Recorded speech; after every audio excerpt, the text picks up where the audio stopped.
this whole tilt thing here that I've been doing this past year, I got the idea from Bilu. I'm not kidding. Fighting? Are we gonna keep on dividing? Are we gonna keep on fighting? Are we gonna keep on dividing? Well, are we gonna keep on fighting? Are we gonna keep on dividing?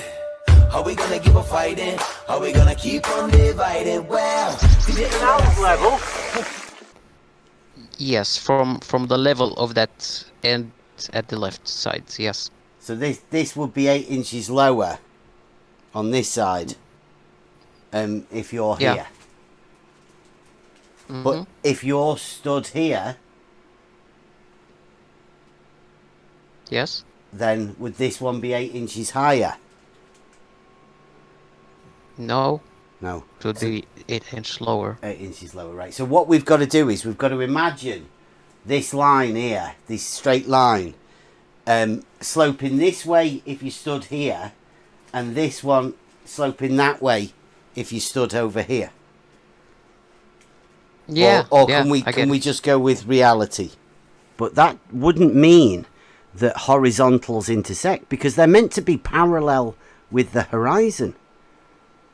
How can something that's parallel with the horizon intersect with another one of itself? It wouldn't be parallel to anything then, would it? If it intersected with anything. If the dictionary is limited to this definition, then it doesn't belong to the heliocentric model. At what point, when we are doing horizontal leveling, differential leveling, at what point can we go along and establishing a horizontal? At what point would we get that horizontal to intersect with another horizontal?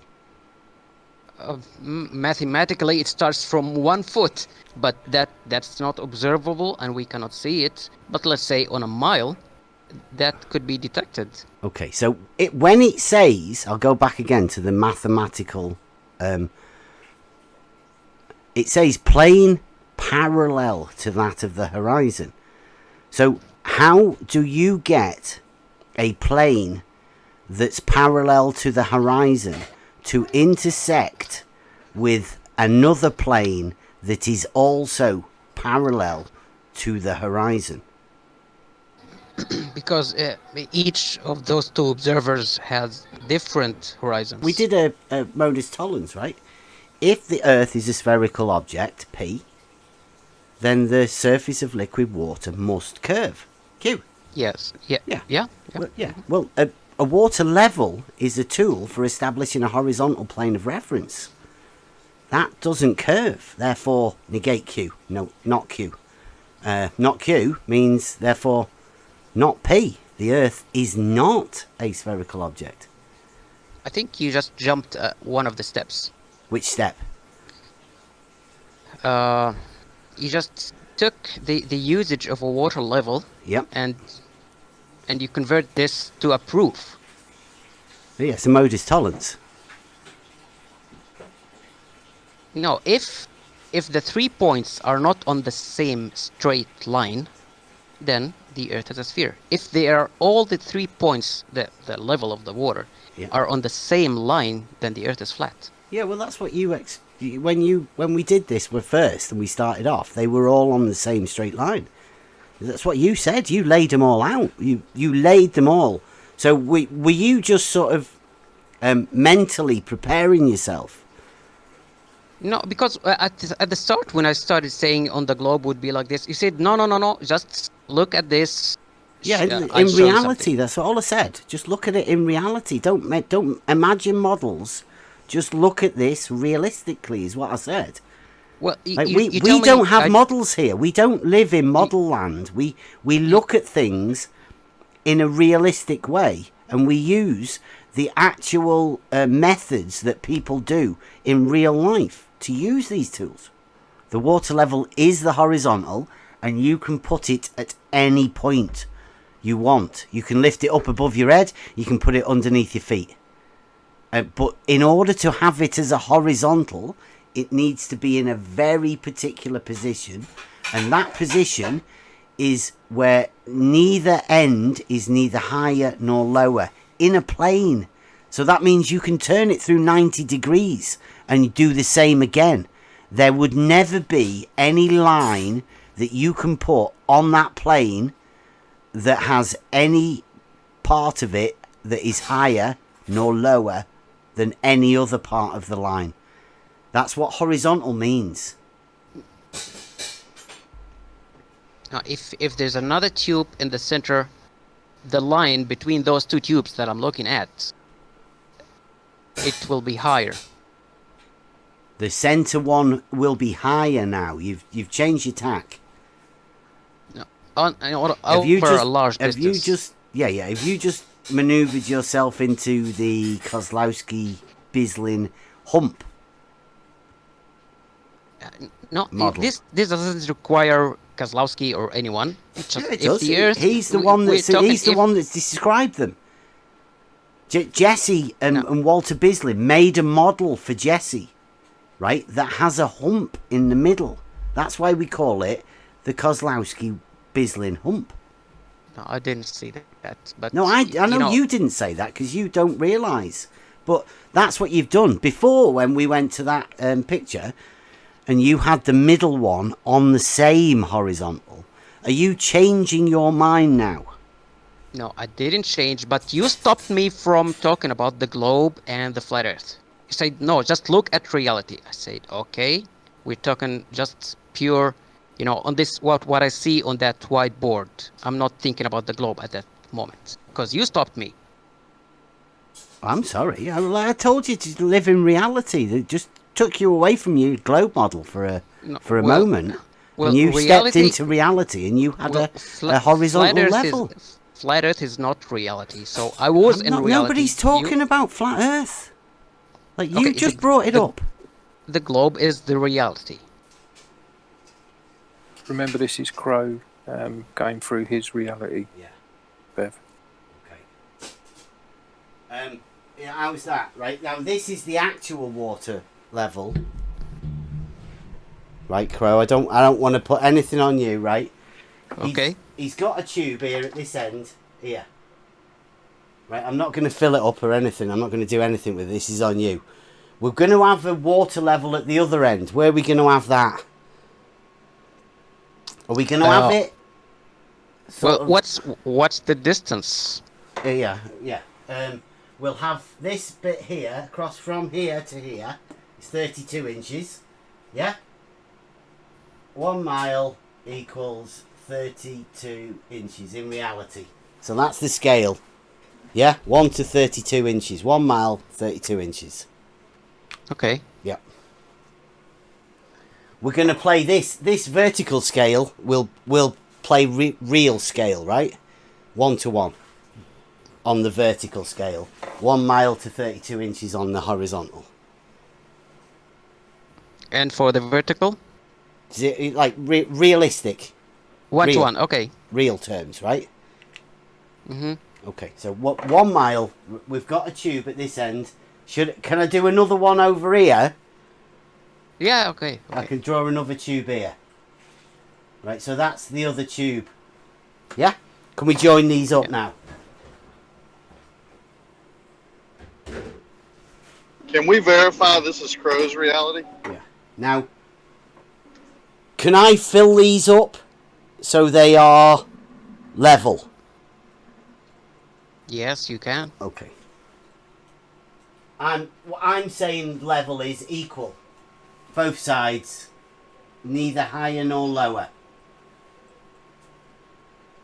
Yeah? Yes. Okay, now. We're doing the on the level water level test. So we're going to put one in there and one in there, and these ones are going to go to the center, right? There and there. We're going to join them up.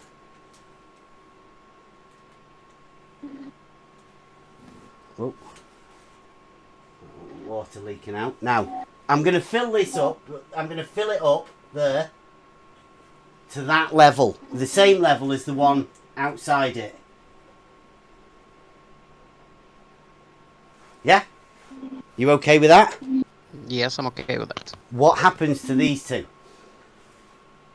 These two will be like 2 or 3 inch higher than the one on the left and the one on the right. So this one here will, and this one here as well, will go up. Yes. Okay, now what number? Any? The half a mile they are? I think 2 inch or something like 2 that. inch. Okay. 2 inch. 2 inch. Right. So obviously 2 inches, about that. That's about 2 inches, isn't it? Realistic.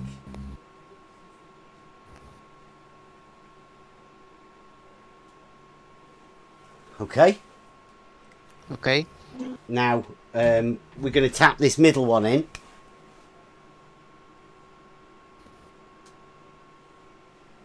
What happens to that one? The same as the red ones in the middle. Okay. So remember, this is your model, right? Yes. Okay. So before, when we had this set, how are you liking that, guys? Any comments on the? That looks pretty much. This is pretty much like the KozlowskiBislin Hump. Yeah. Yeah, don't associate me with this one. Yeah. If Crowe wants to associate with it, I like you the earlier one, to be honest. Crowe. yeah, I'll pick the earlier one. Yeah. Can you see this arrow that's pointing up? Yes. Well, it shouldn't be there because... What does water do? Yeah, the water will not be at that point, in that location. I mean, that person on the left... line here, though. This is the level line. I mean, Jesse Kozlowski said this when he did the... No. He went to... He went to your bridge, right? He drove over it with a car. Our bridge. Yeah, yeah. Okay, our bridge then, right? And he had this line on his model in that video I've put out of where we go over Jesse. He has this line here. And he says, this line is marked from the level point at this end to the level point at this end, which is pretty much what you've done. Exactly. And then he calls this line a chord. And then he says, this up bit here, we'll call a sagitta, yeah, is a up, it's a raise, it's a hump. Yes, a section of the curved earth. Yeah, a hump. 40 meters, I think. 28 and a half, or 28.46 if you want to calculate it exactly.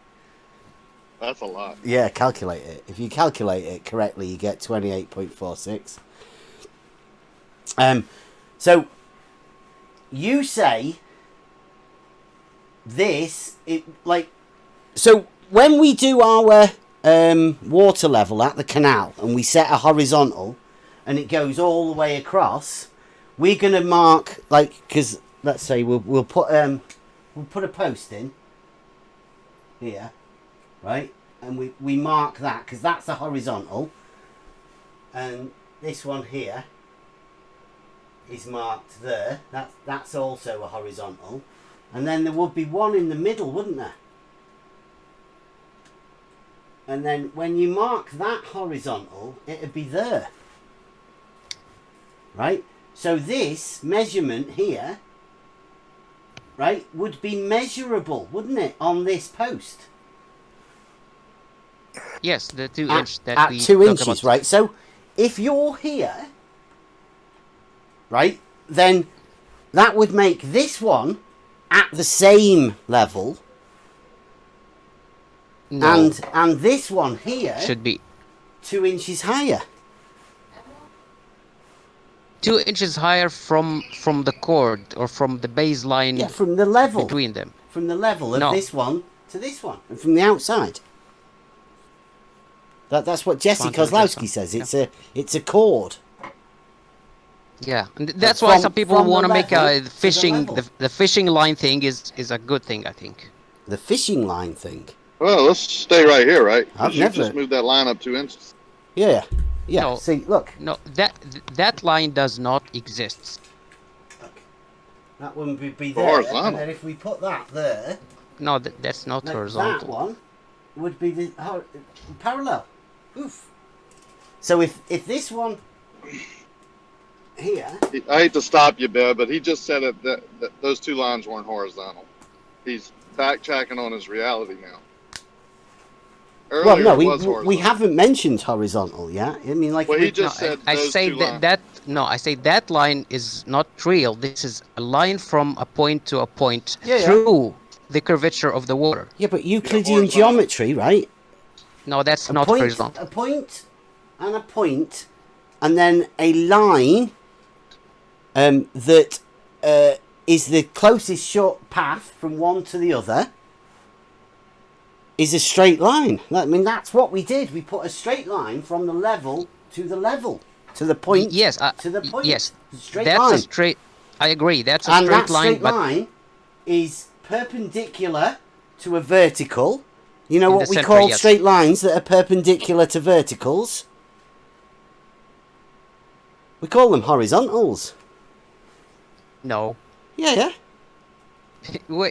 We say horizontal is a local thing for each observer. No, nobody says that. You say So- that. Well, bring me a definition that says this work for all observers on the Earth. Horizontal is in a plane parallel to that of the horizon. Like, is the For the horizon concerned not for observer. everyone? Or is that just a personal horizon? No, if the distance is big between us, then we have different horizons. I mean, come on, you know this. I mean, you understand the rival model. I'm pointing out the fallacies within your model. Can you not see that? No, there's no fallacy. There is. It's full of fallacies. You've been dodging them all day.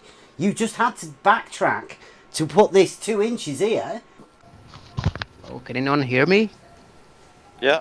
I can, yeah. Yeah, hello everyone. doing? Sorry, I hope my connection is okay. Yeah, you're good, I think. Sounds all all right right. Yeah.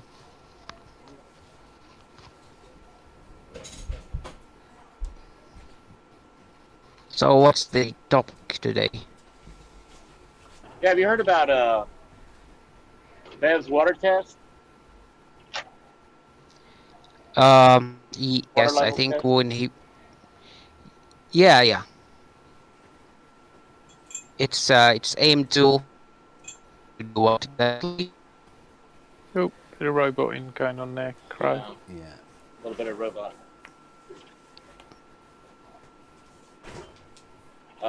He's turned solid green, Crowe. You may have a issue there with. Okay, let me try to fix it.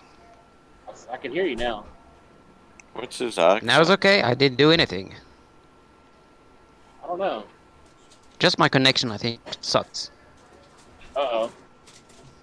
Yeah, we were like doing a survey, you know, kind of like not like a topographical survey, but kind of wondering what you thought, maybe about what you would see over a mile establishing a horizontal. Yeah, I think my through should be 8-inch drip. With reflection, not. Crowe, if you that roboting really refraction. bad. Well, Might can wanna you come try back here, resetting your server? Play, can you try How- swapping the server over? Yeah, I'll try. Nice one. Just going to try How do swapping we the reset server. this? Hang on, Crowe, we're just going to try swapping the server over. Right, ready?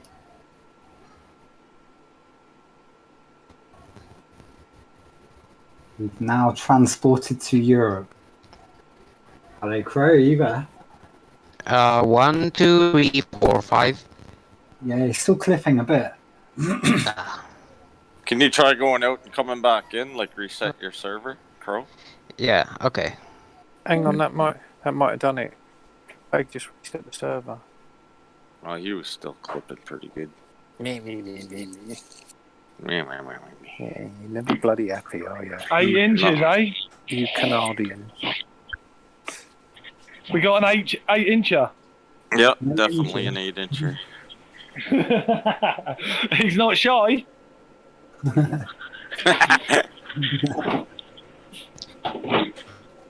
I'm back. I hope this is better. Hard to tell because I haven't said a lot, but yeah, we'll keep going. We'll see how we go.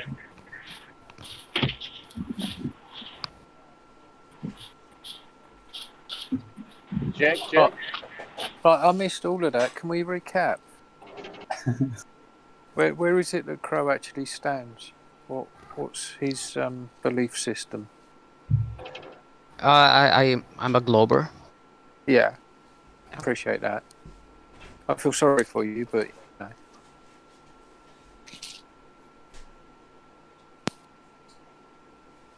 have I dropped now? No, you're good. Crow's gone quiet. Is it?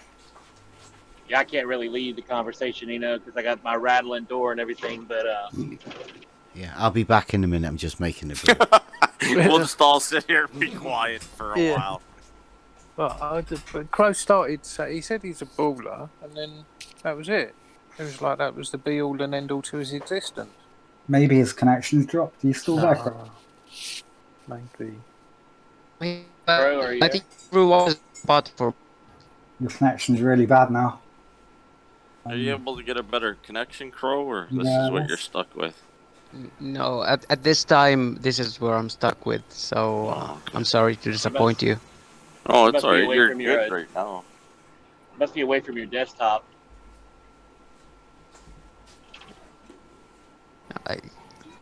Where are you, Crow? In Egypt, Cairo. Are you?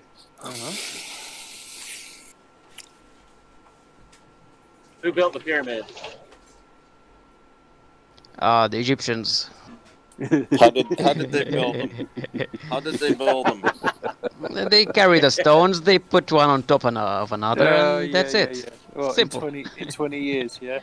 How did they carry them? How did they cut them? Yeah. Oh. How did they transport them? I heard there's no stones in the area where the pyramids are built. Yes, I hear they come from the far south of Egypt. That's long distance. So did they pull them with camel or what? No, through the Nile. Oh, they floated the stones. Yeah. How did they float them? No, not float them. Just put them on a boats or something. Whose face was on the Sphinx originally? How did they level the Giza plateau? I heard they used water level. Yeah. I think it's plateau, so that means it was already level. It had to be leveled.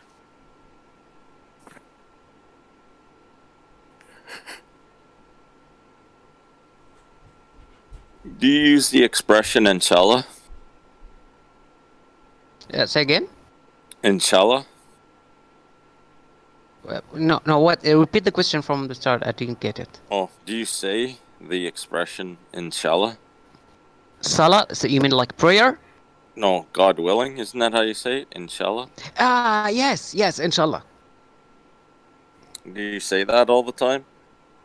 Yeah. So you say enchilada. No, inshallah. Inshallah. It's, like God willing. It means like God willing, yeah. Yeah, exactly. Well, if you say enchilada. Anyway, bad joke. But hey, who do you think's face was on the Sphinx originally? Yeah, I'm very bad in history. I don't like it, especially the Egyptian history, because it's too big, and I used to study it. I hated it in school. I don't touch it. Oh yeah, I used to study the 18th dynasty of Thutmose.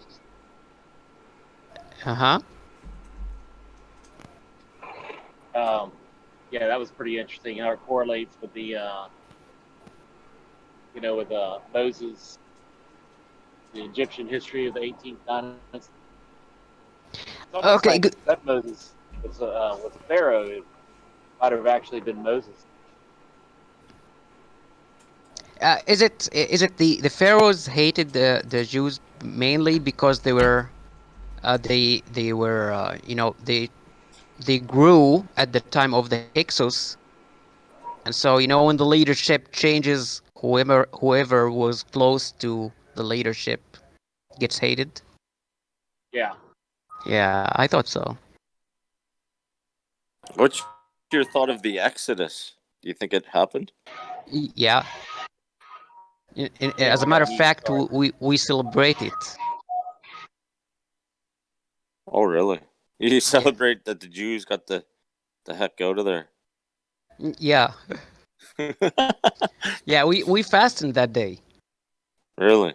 Yeah, and the Jews also, they fastened that day, and so it's it's the same line. If the Jews, or if Moses was saved in that day and the Jews celebrated, so why don't we? Well, that's how it happened. Huh. That's interesting. Have you seen the pyramids yourself? Yeah, a couple of times up close, and frequently from a distance on the highway. Are they very big? I hear they're not as big as a person would think they are. If you compare them with a skyscraper, they're okay. They're not huge, but they stand out there in the desert alone, and they have a big base, so that's why they seem too big. Mm-hmm. I think it's 100 something meters, the biggest Actually, the one. pyramids are surrounded by a city right there. Aren't Cairo, isn't it? Not It's surrounded. Cairo's only on one side of the pyramid, isn't it? Yeah. yes, like Yeah, a couple of kilometers away from it. Okay, it looked kind of close in a photo I looked at. It was like a big city sprawl kind of close to the pyramids there. Yeah, I just say that when I'm driving in the ring road around Cairo, I see them. The top half of them.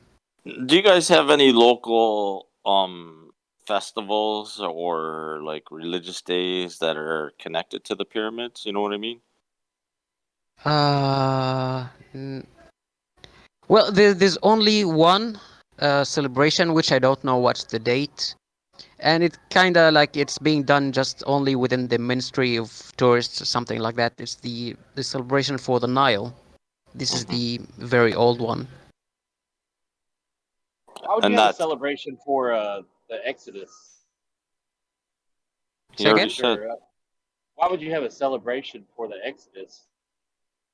Because it's the time the believers were saved. Including the Egyptian believers, then. Well, it's not an Egyptian celebration. It's a Muslim celebration. It's a Muslim. The Exodus is a Muslim celebration. Well, it's Abrahamic. Yeah, we celebrate not our celebration, but we also celebrate it along with the Jews. Are you Muslim? Yeah. Oh, okay. Well, there's weird things in Islam, like the end of days. One of the signs is that Jesus is going to come back, and everyone is going to follow him, including the Muslims, of course, fighting evil, something like that. So it's not Muhammad, it's Jesus. Is that Gog and Magog, the War of Gog and Magog? I'm not sure. Maybe. What does it say in the Bible? Well, I think that has to do with the War of Gog and Magog, but I think. Yeah, maybe this is it. Clary, are you familiar with the War of Gog and Magog? Yeah, the enemies from the north, the cities in Russia or China. But you think that already happened though, from your perspective, right? The Battle of Megiddo occurred with Thutmose III back in the day. But that's are you saying that's the same war as Gog and Magog? I see Gog and Magog in the future, not in the past. Yeah, that's probably something that happened in the past. just Gog like and everything Magog? else. Yeah. Well, I have a weak theory about Gog and and Magog. They are What's that? China and North Korea. They are going to invade the world. See, I've heard some theories where it's the believers, basically God and his believers, like his army against Satan and his army. But the people on Earth will be kind of tricked into the battle.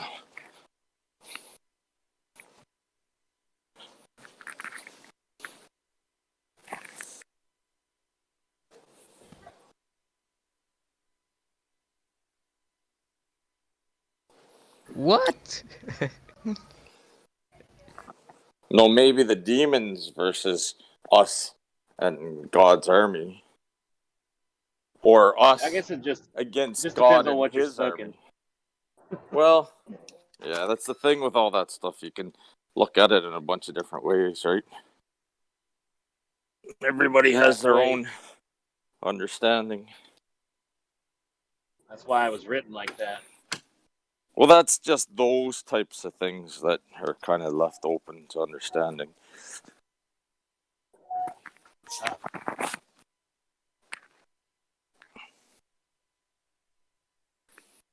So he has a good connection. If Bev's back, you guys could go back into that other part of the conversation. Well, I'd quite like the idea of, was it Cleary was asking it? What was that? Right at the beginning. Oh, the pyramids? No, you said we were doing like a survey, yeah. right? Mm-hmm. Of, like, you're here in this, Crowe. I mean, like, what are you here doing? Are you here for an Earth shape debate sort of thing, or are you here to teach people that you assume want some knowledge from you about your model? No, I'm not, trying to be a teacher. Just whatever I know, and I see people talking about it, I share what I know. That's it. Okay. So when you say that, though, do you share what you know from reality, or what you know from people have told you about a model? No, from reality. Okay. So when we say we've got a water level test, you say, did I hear you say that you said it would drop 8 inches over a mile? Yeah, I said so. I suppose it would drop. Is that you've done that from reality check, or you've worked it through your brain as a process, or have you just said what you say that model would predict would happen? No, that would be what the model predicts. Right. So from the realistic I didn't measure view, it myself. yeah, from the realistic view, then, when we say we've got a water level test and we try and explain it, right, because let's say you get a tube that's a mile long and fill it up with water, right? Now, it will establish, there will be a balance that happens within the water in the tube, and a position that you can put the tubes in, lift one up or lower the other one or whatever, but where you will be able to see the level of the water within that tube on both ends of that tube. No matter how long the tube is, there will be a position that you can put it that the water level won't end up pissing out of either end. Yeah. I think that's according to the globe. Okay. The water should be in the middle. Don't mess about any. We're not bothering about models. We're just saying, in reality, you can do that, right? There would be a position that you could put the tube right now. When you look at the tube, when it's in that particular position, and you look at the water at each end, would you say that is the water level? That is the level that particular tool is establishing. And when you look at the level at one end, the level at the other end would be neither higher nor lower. Well, if it's close, it should be at the same like eye level. If it's further away, then it will be lower than eye level. But that's when level, when you say level, it means neither higher nor lower. At each end of that water level will be neither higher nor lower than the other end. That's what level means, right? For me, level means the same altitude or the same height from the water. If you do it in a lake or something like that. Yeah. From the level of the water. Yeah. Right. Okay. So again, we're back to the level. The water level would equalize.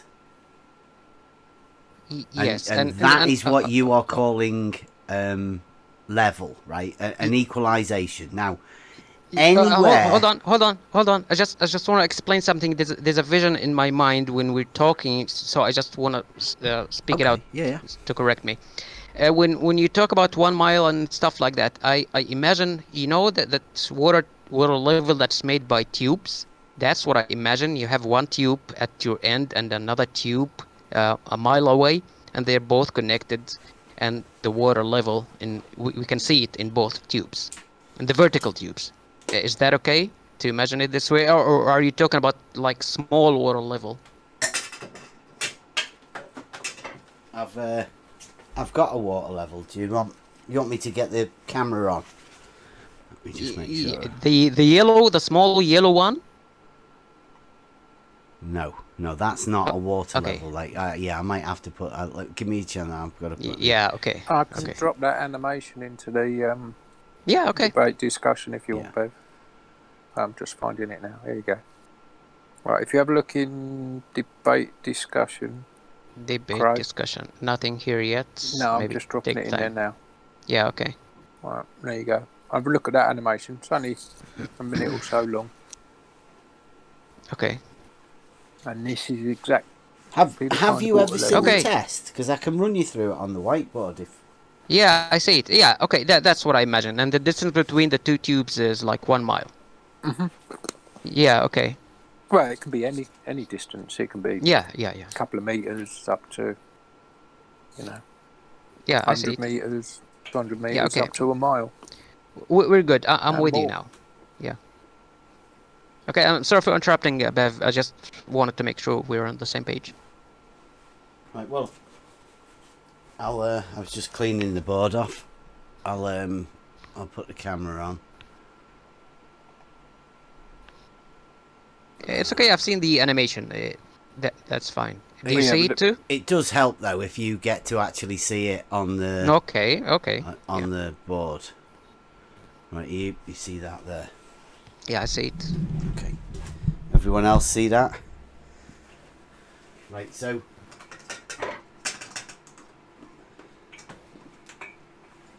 Nice shirt, by the way. Yeah, I like that. Hey, look at that.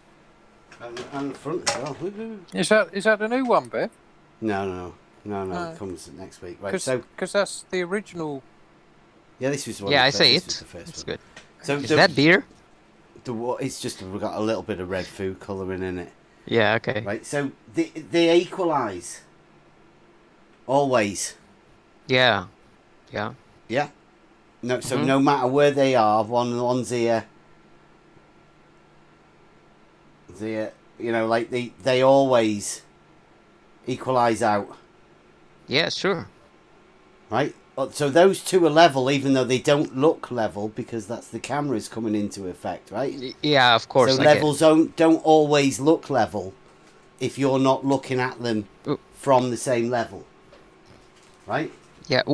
Once we put one of them on the center frame of the camera, the other one automatically will be at the same level. Yeah. In relation to the camera. Yeah. And all it is, really, really low tech, just a tube filled with water. No airlocks in it or anything. So just one tube of water. Now we've got your man. So we've got a water level here and a water level here, right? So this is the tube, and when we fill it up, they equalise to do that. Right now, they're at the same level.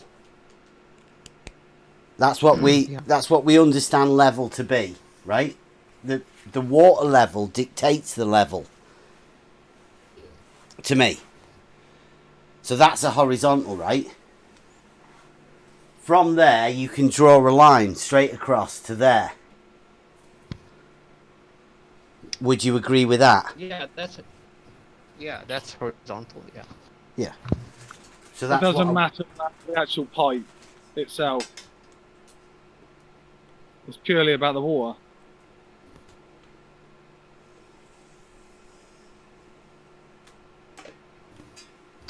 Right, so that goes all the way across, all the same level.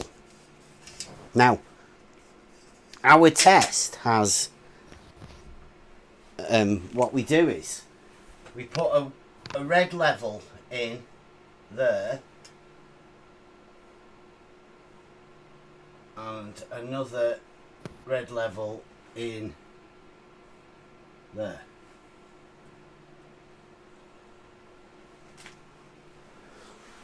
Right?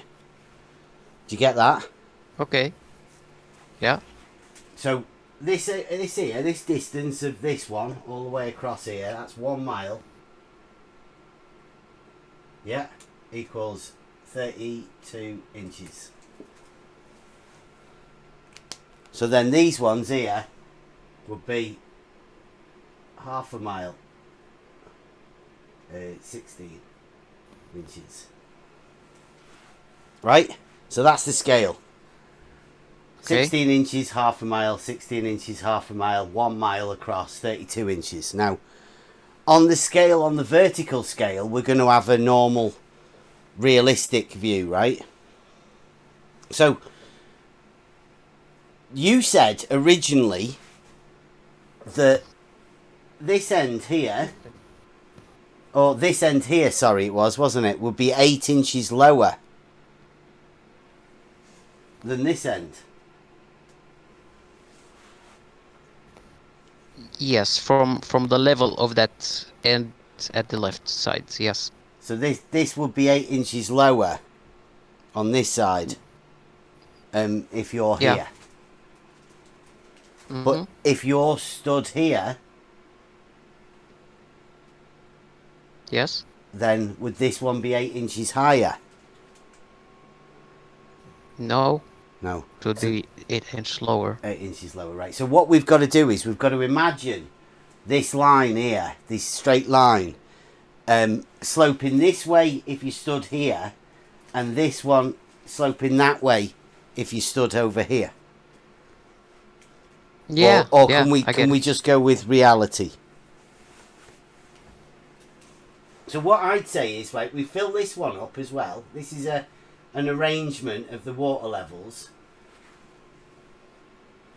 We may as well bring that down to that level so we know that they're all on the same. And then this one here would fill up here at the same level again, wouldn't it? Yes. And the same with this one here. You know, if that would fill up to there, then that one would fill up to there. Yeah. So you will make the red liquid at the same level of the purple one. And yeah. Okay. I'll get you. Yeah. So that you make it there, and whatever that comes to will be here. Right. So this is the test, but you have a problem in the middle here, don't you? Because you, I imagine, like, I know you've gone along with it being on the same line,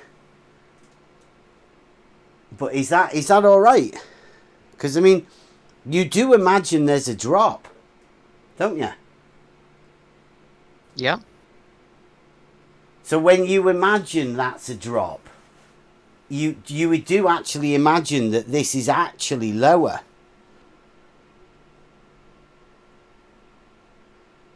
yes, you? from the perspective of the point at the left side, yes, this would be lower than Well, the R level. So, okay, so if we have a water level that's a mile long, you are saying that the level of the water on this end will be 8 inches higher than the level on the water at this end.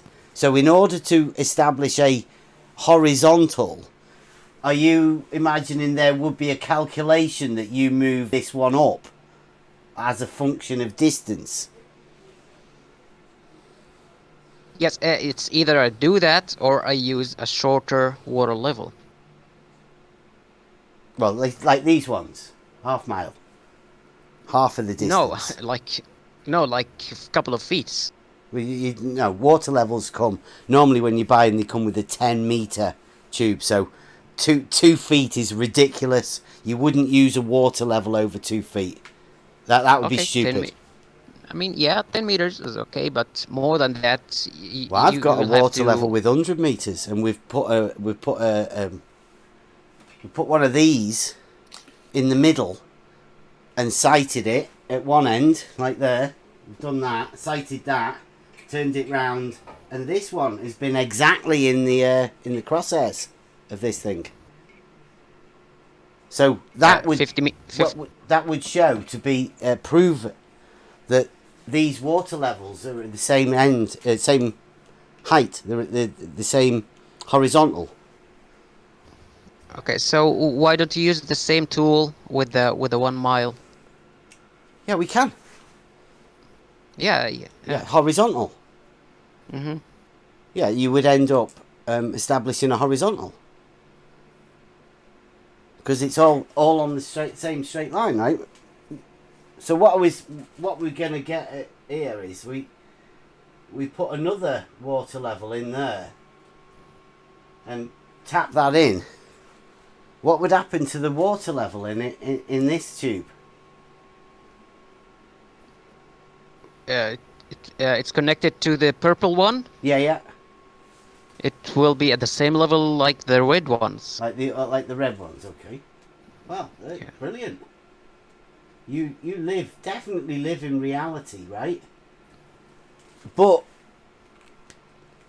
you know Euclidean geometry and the proofs and all of that. Well, what you've got here is you've got a straight line from there to there.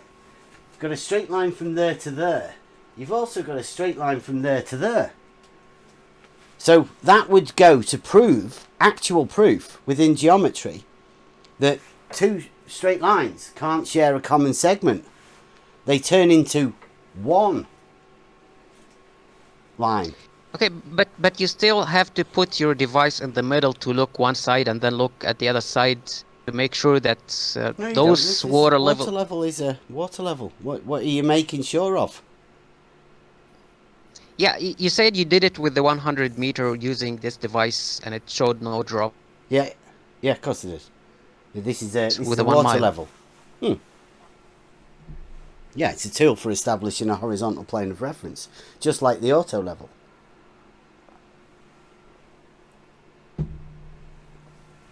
No, the point if you want to prove that the Earth is flat, not a globe.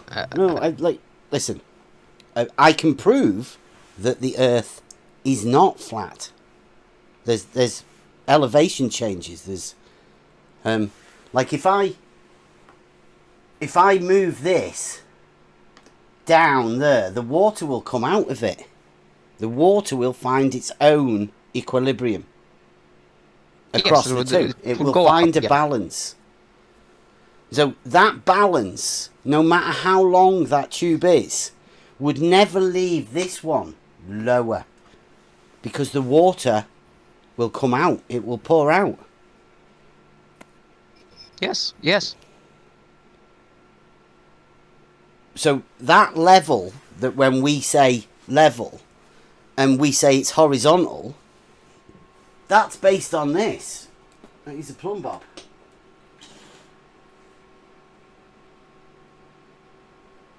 That is perpendicular to that line.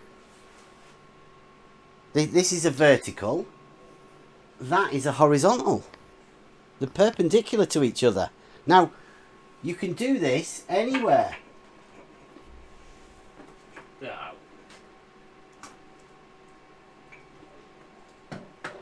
can do it anywhere along this line. And these plumb bobs will be perpendicular to this horizontal across here. Yeah, and they all will be pointing to the same point, 6,000 kilometers downward. How can this one be perpendicular to this horizontal? This one be perpendicular to this horizontal. It's the same horizontal, right? And then that be, no matter how long you make this line, these tubes, the tube for the water level, this line will be, keep going. Going. Straight line. Well, how do you know it's a straight line and not a curved line? Well, you've just done it. There's a proof, Euclidean proof. Two straight lines cannot share a common segment. It's one straight line. It's a proof within Euclid. It could be a curved line and path the same elevation if the Earth is a ball. But that would be a curved horizontal. Are you saying the horizontal is actually curved?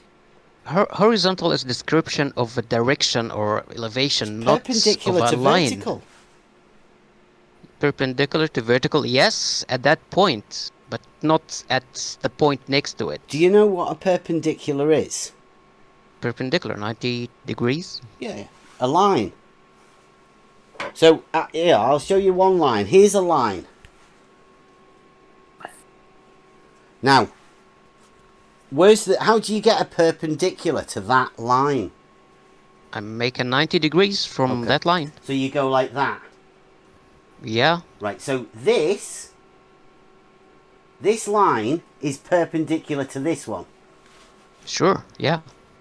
It's a line. Yeah, but can you draw a perpendicular to a circle? Line. Or is that forbidden? What, a perpendicular to a circle? Yeah, to the circumference of a circle. You can't have a perpendicular to a circumference of a circle. Who said that? Well, a perpendicular is at 90 degrees. Yes, do you play pool? I don't. I play very little, not much, but do you play pool? Yeah. So if the angle where you're shooting that black ball or whatever white ball, if it's perpendicular, the other ball will continue in the same direction, but if you shoot with an angle, then the two balls are going to spread. Perpendicular is at right angles, just like a vertical and a horizontal. Perpendicular is the two straight lines. Not a point. There's no point here. This is the point that they intersect. But this is the horizontal, the line, and this is the vertical, the line. You can extend these lines forever in geometry. Yes, you can, but I'm saying also that you can draw a perpendicular line on the circumference of a circle. I think it's in every geometry. Well, look. I put a circle there. Is that all right?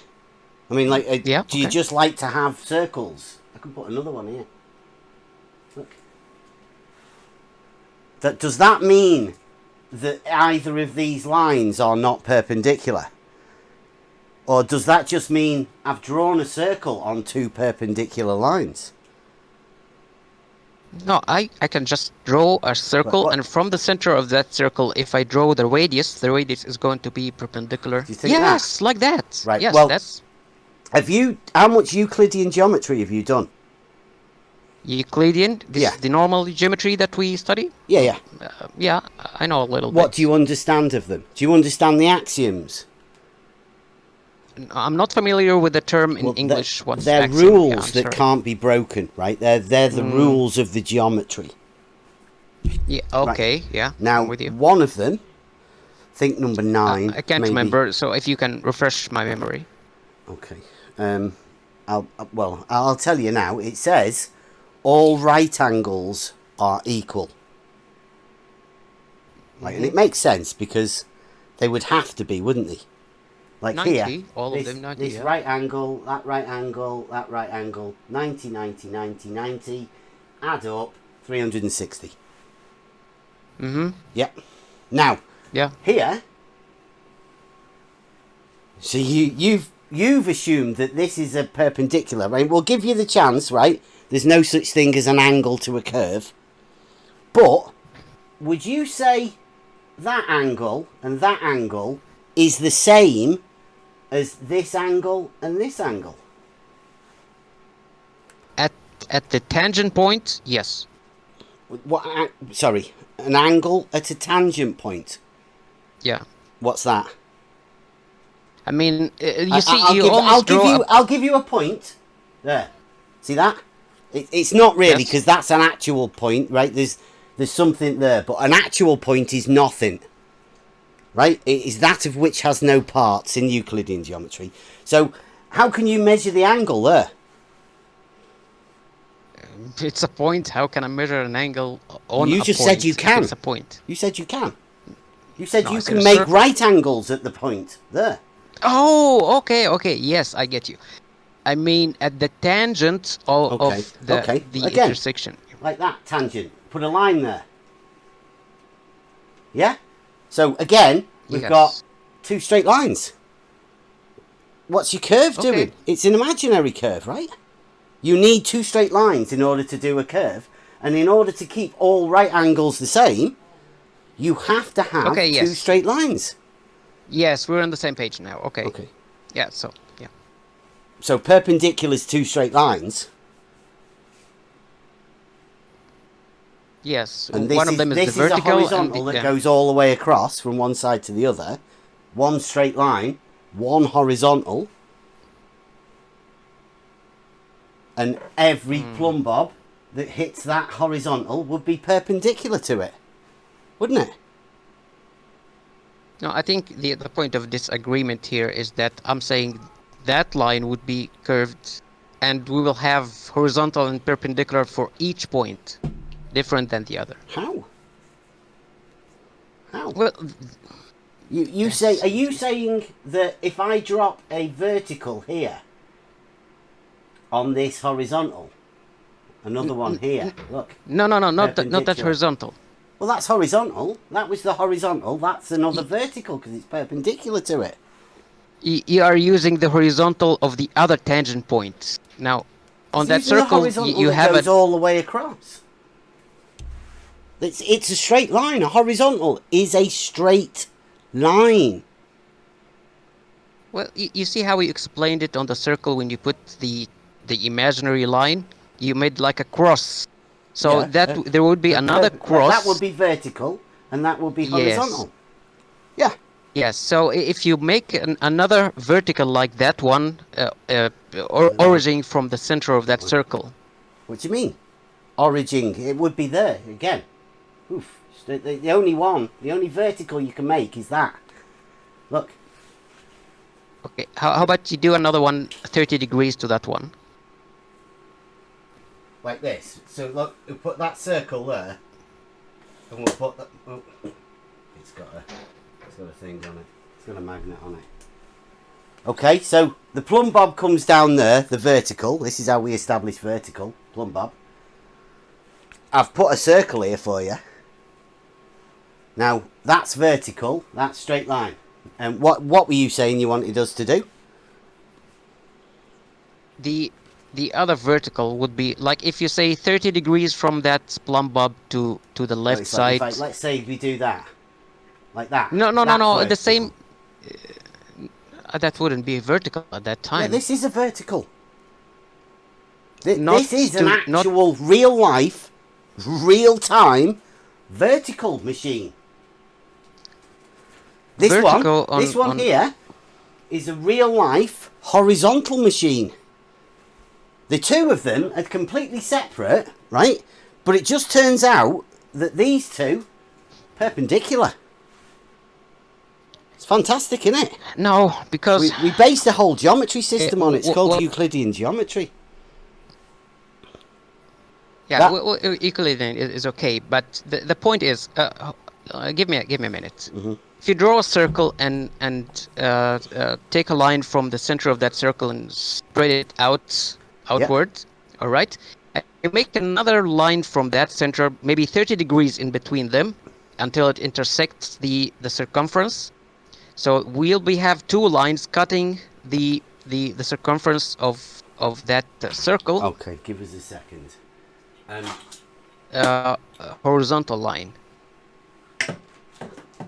I think we're going to go to the realms of pages proof. Have you heard that yet?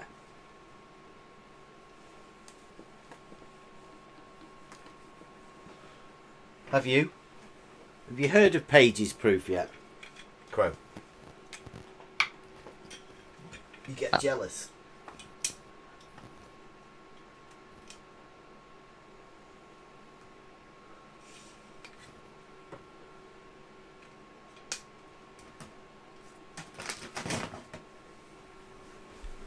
Are we still on?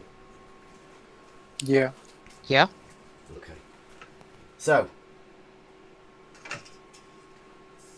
what do you like? Do you like his a foot level or a eye level? Which ones you like best? Crowe. Say it again.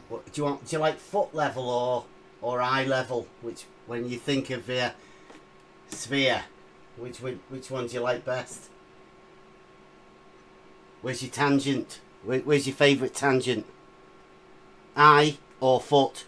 The tangent is under the man's foot. Under your feet. Okay. You like it? You're breaking up, or my connection is. Foot tangent. Hello. Hello.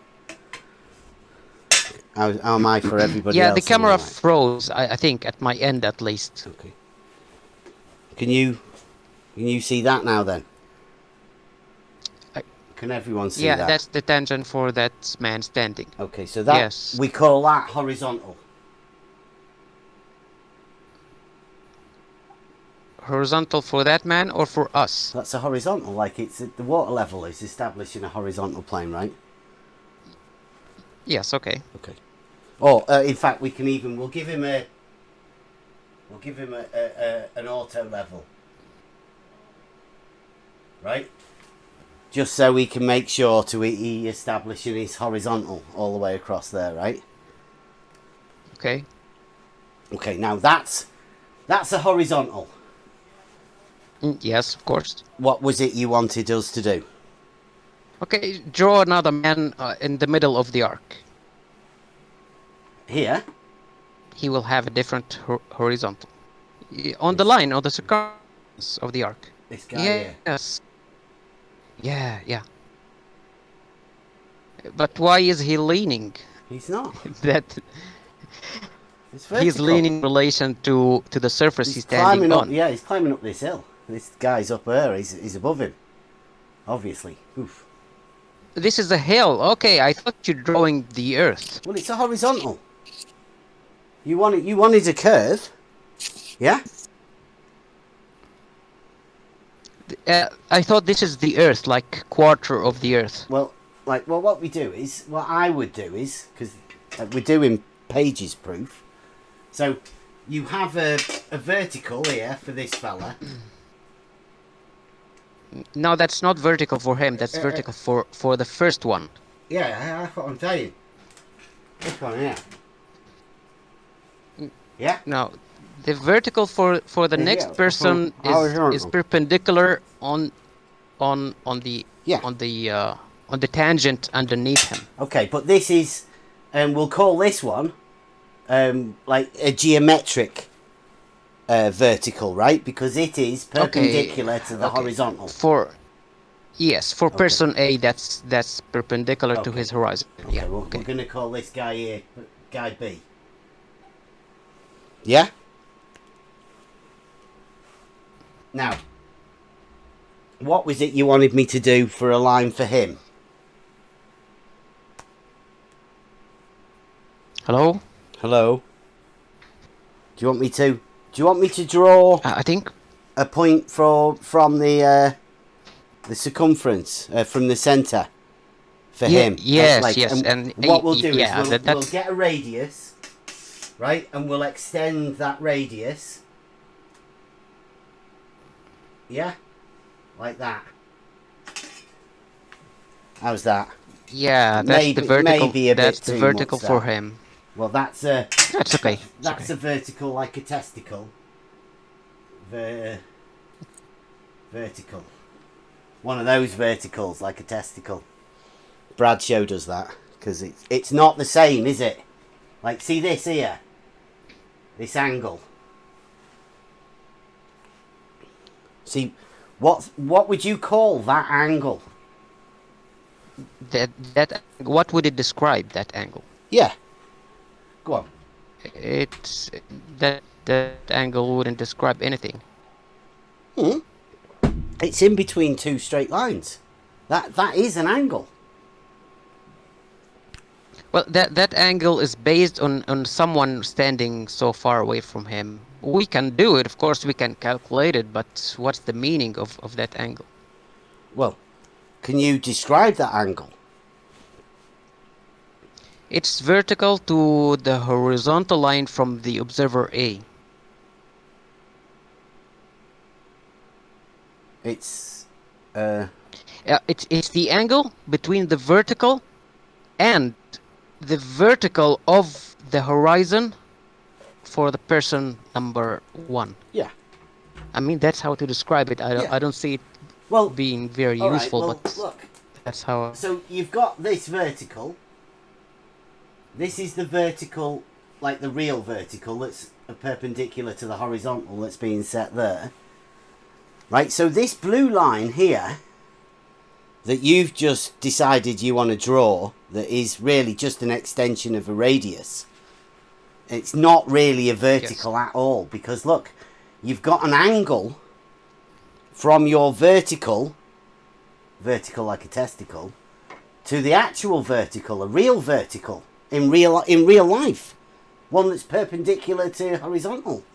I mean, this top bit here with this water level and this plumb bob, that's real. They're real tools that real people use to establish a vertical and a horizontal in real life. People use these stuff every day. In reality.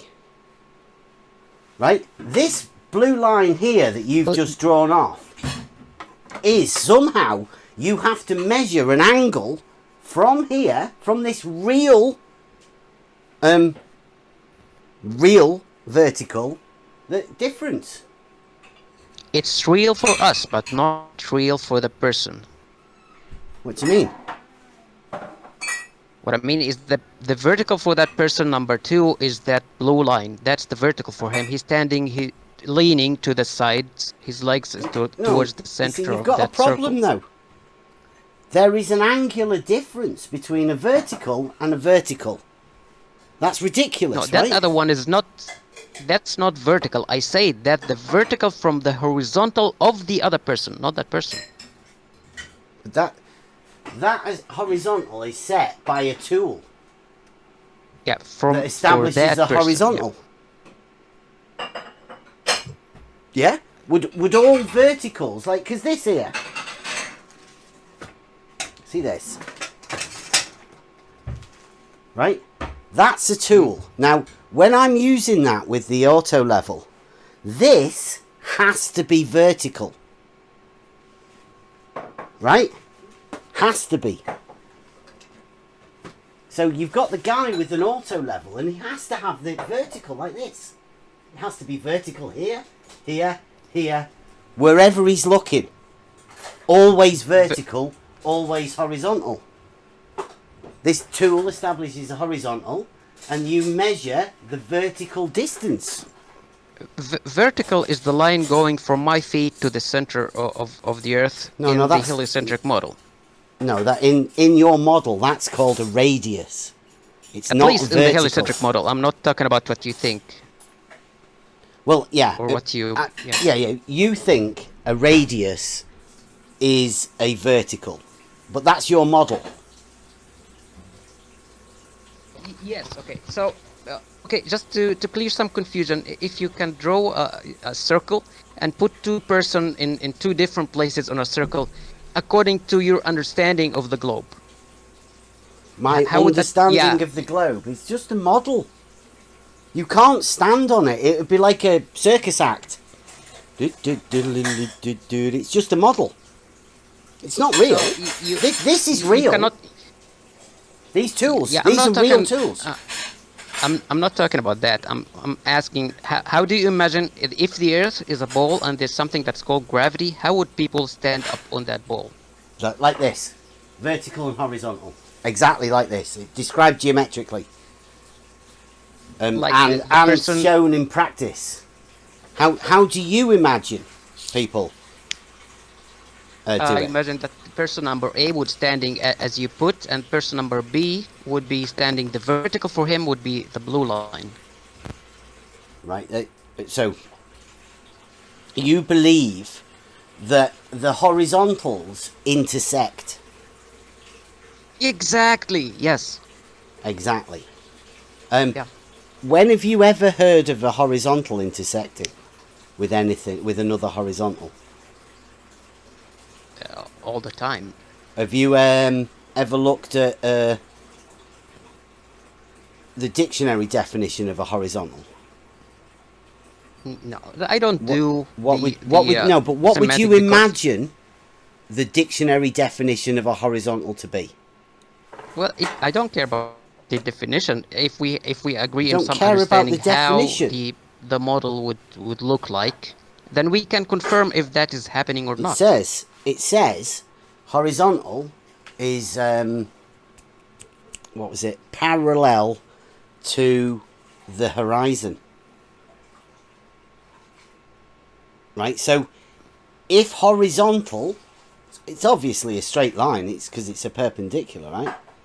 And if that's parallel to the horizon, then all the verticals that go towards that will be perpendicular to it, right? No, I think I lost you. The audio is horrible. Yeah, Bev, you just roboted out really badly then. Okay, so. let me just check that.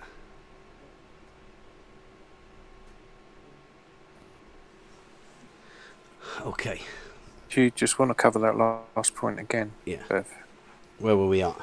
Okay, so a horizontal, can you hear now, yeah? Yeah. A horizontal, within the dictionary definitions, most of them, would say that horizontal is parallel to the horizon. That very geometric terms, that, isn't it? Parallel means... Well, Bev, you've gone again. Oh, what? Can you close your video? Do you want me to close the video? Let's see whether that does it. That sounds yeah, he's been sounding fine to me too. Yeah. Actually, he Is that never better rolled then? out at once. Yeah, that's better. Maybe my connection maybe not able to take the video and audio. Okay.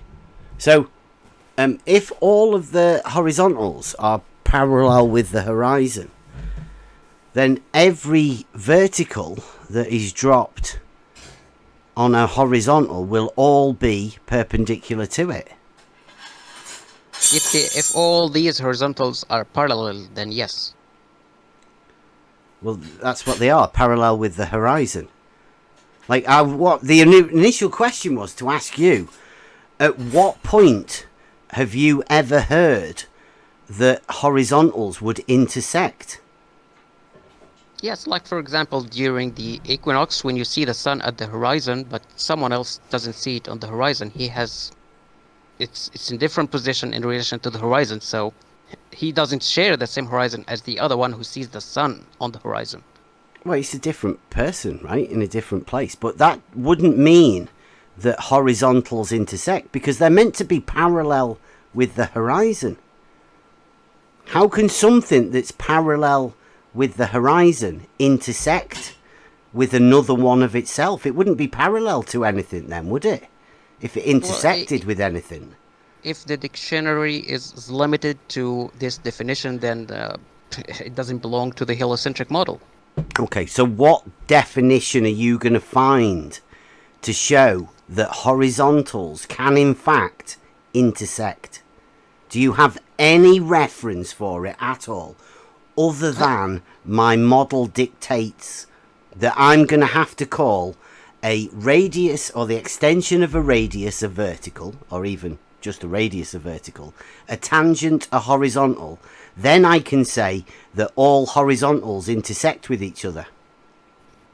Like that. Well, we started with like experiments and practical thing. Now, why are we going to definitions when we can proceed Because with the experiments? no. We can't proceed with the like you call it, an experiment. I don't know how we got there, but okay.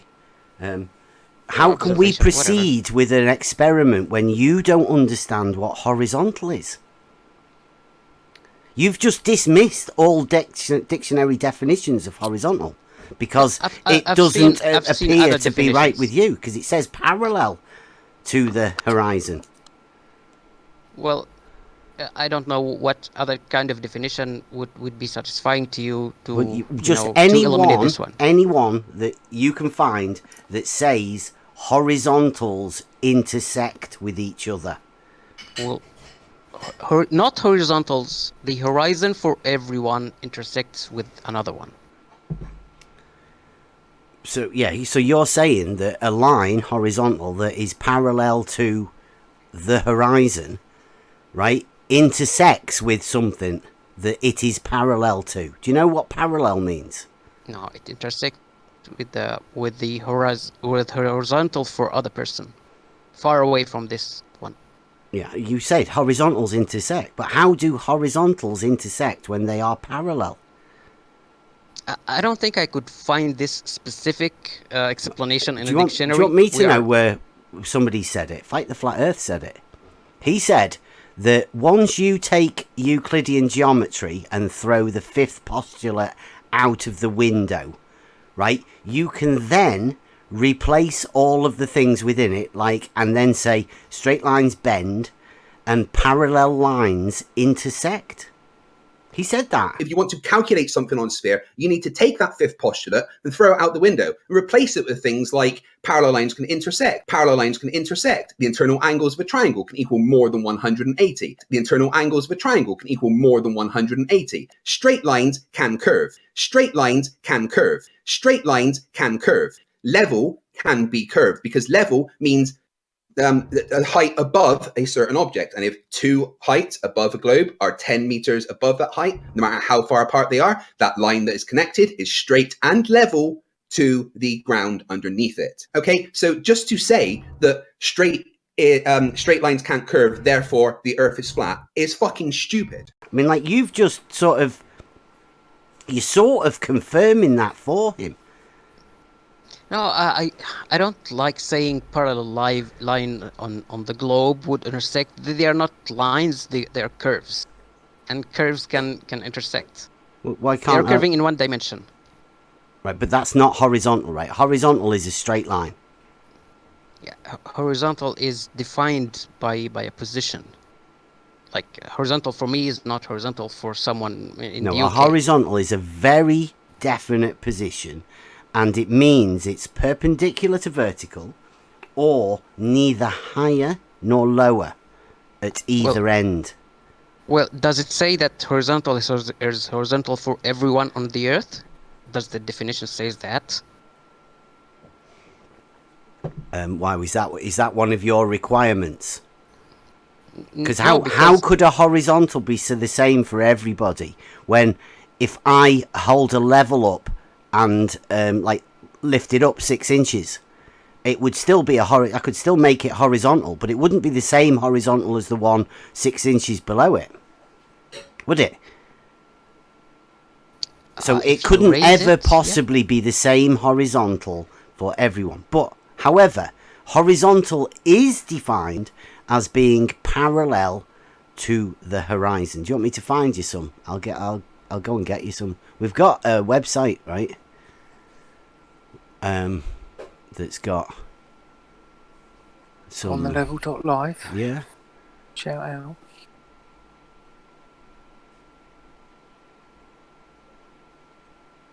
Oh, I don't know where it is. Here it is. Right, now what do you want? Horizontal. Copy image. There's the first one on the horizontal page. What were you on? Debate discussion.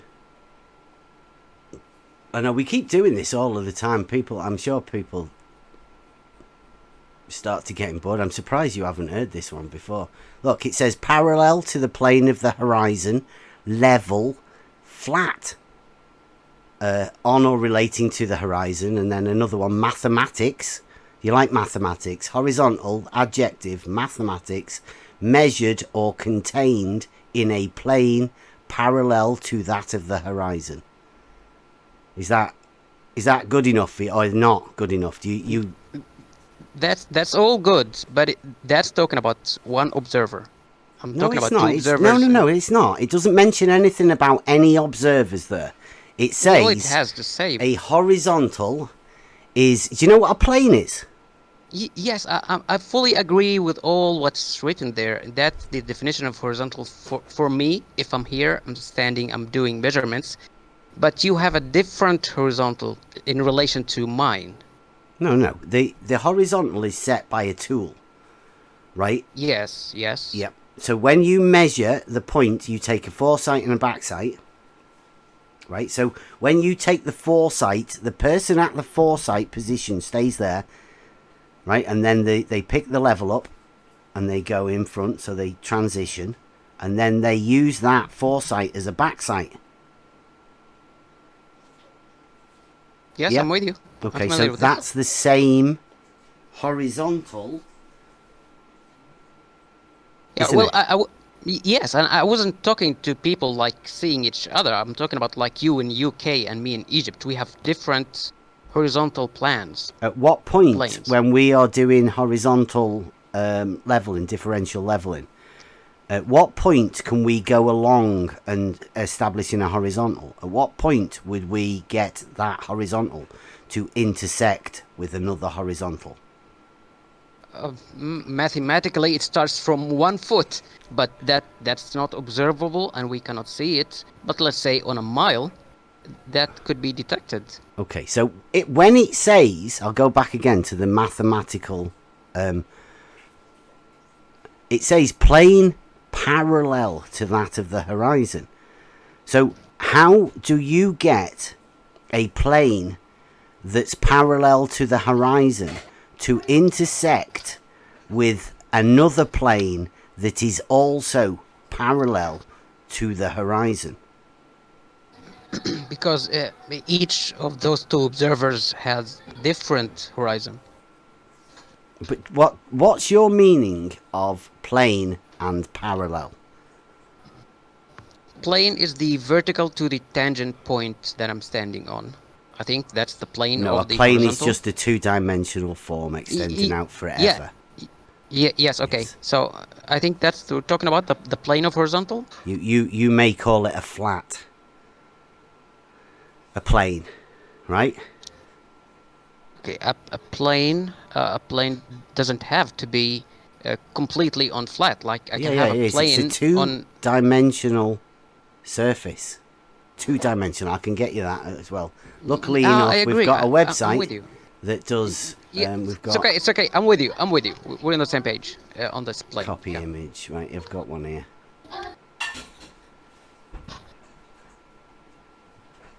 It's good having a website with all of this stuff. A plane is a flat surface that has no thickness. A plane contains many lines and extends without end in the direction of all its lines. And then it says you can name a plane by either a single capital letter or by at least 3 of its non-collinear points. And then it's got a horizontal plane shown with A, B, and C. That's 3 points you can show a horizontal plane. So when we get a water level and tap that middle one in, right, the water level will establish a horizontal plane. There will be 3 points, A, B, and C, one in the middle and one at the end, over a mile. That will be a horizontal plane, won't it? I mean, that's what the tool, a water level, does, establishes a horizontal plane of reference. Yes, and you will have also water level in the center, right? Okay, so if you're standing on the first water level, you put your camera on the same level of the water at that point, and you look to the furthest one. All the level of the water in all the tubes should be at the level of the camera, at the eye level of the camera, right? Why the tool, right, establishes the horizontal? Why do you need a camera? Where's that come into it? The auto level, yeah, I just forgot that you have an auto level. No, So I'm saying the water level establishes the level, right? So are you assuming that you can use a camera to check the water level? Is that what you're doing? yes, or auto level. You're going to use an auto level to check the water level. That's a wise choice. Are you going to use differential leveling to do that? Or are you going to presume that you can look through an auto level and see half a mile and a mile? Because the Earth is a sphere, you have to do this. You have to confirm it to prove that it's not a sphere. Because if it's a sphere, the height of the water in all the tubes will be the same, but not at the same horizon of every person. Say that again. Wait a minute. If it's a sphere, yes, all of the water in the water levels will be at the same level. Will be at the same height from the water if you're like doing it from a lake or something like that. Same height from the water? Well, yeah, well the water would be horizontal then, wouldn't it? That water would be curved if the Earth is a sphere. Oh, if the Earth is a sphere, then the water level would be curved. Yes. Okay. And if there are 3 points... We did a modus tollens, right? If the Earth is a spherical object, P, then the surface of liquid water must curve, Q. Yes. Yeah. Well, a water level is a tool for establishing a horizontal plane of reference. That doesn't curve, therefore negate Q. No, not Q. Not Q means, therefore, not P. The Earth is not a spherical object. I think you just jumped one of the steps. Which step? You just took the usage of a water level and you convert this to a proof. Yes, a modus tollens. No, if the 3 points are not on the same straight line, then the Earth is a sphere. If they are all the 3 points, the level of the water, are on the same line, then the Earth is flat. Yeah, well, that's what when we did this first and we started off, they were all on the same straight line. That's what you said. You laid them all out. You laid them all. So were you just sort of mentally preparing yourself? No, because at the start when I started saying on the globe would be like this, you said no, just look at this. Yeah, in reality, that's all I said. Just look at it in reality. Don't imagine models. Just look at this realistically, is what I said. Well, we don't have models here. We don't live in model land. We look at things in a realistic way, and we use the actual methods that people do in real life to use these tools. That's what we do. But do we agree on the criteria that I said? What was that criteria that you said? Go on, run us over it. The point or the water surface on the 3 points, if it's on the same line, and we observe that it's on the same straight line, then the Earth is flat. Well, the other part of our test was to establish a horizontal. Now, because you can just put these water levels up to them afterwards once we've established the horizontal. Now, do you say that there are tools to establish horizontals? They are tools to establish it. Yes, of course. So like an auto level would establish a horizontal. Yeah. Okay. Now, would you presume that you could go to these professional surveyors and say, can you bang 3 posts in, or I'll bang 3 posts in, one at the beginning, one at half mile, and another one at another mile, and then put a little mark on the first one, and then say to a surveyor, professional people, that with tools to establish horizontals, could you carry that mark along as a horizontal for a full mile and mark those 2 other posts horizontal with the same horizontal all the way along? Do you imagine that you could do that? I imagine, but I don't know why he has to walk with the first marker. Because we're trying to establish a horizontal over a mile. One horizontal all the way over it with whatever tools you want: laser levels, theodolites, total stations, string lines. Doesn't matter which end he starts at either. Yeah. Yeah, because when you do it with an auto level, right, you have to go transition all the way down. But in order to check your work, you have to close your loop to go all the way back. Now, if you can get within a millimetre, 2, 3, 4 millimetres, you're pretty much certain that all of those lines that you've set on each of those posts are all on the same horizontal. Would you agree? Yes, if I'm using auto level, and there's 3 sticks ahead of me, like half a mile, 1 mile, 1.5 mile, I can see where the crosshair is on each stick or each staff, and I can tell someone to mark where I can see. No, I don't think you understand surveying. You've never done any surveying, have you? It's not about surveying. It is. It's how you survey and do your techniques. Okay, then tell me, where did I go wrong? You don't look for a mile. You have to use differential leveling techniques. These tools do not look that far. They don't do it.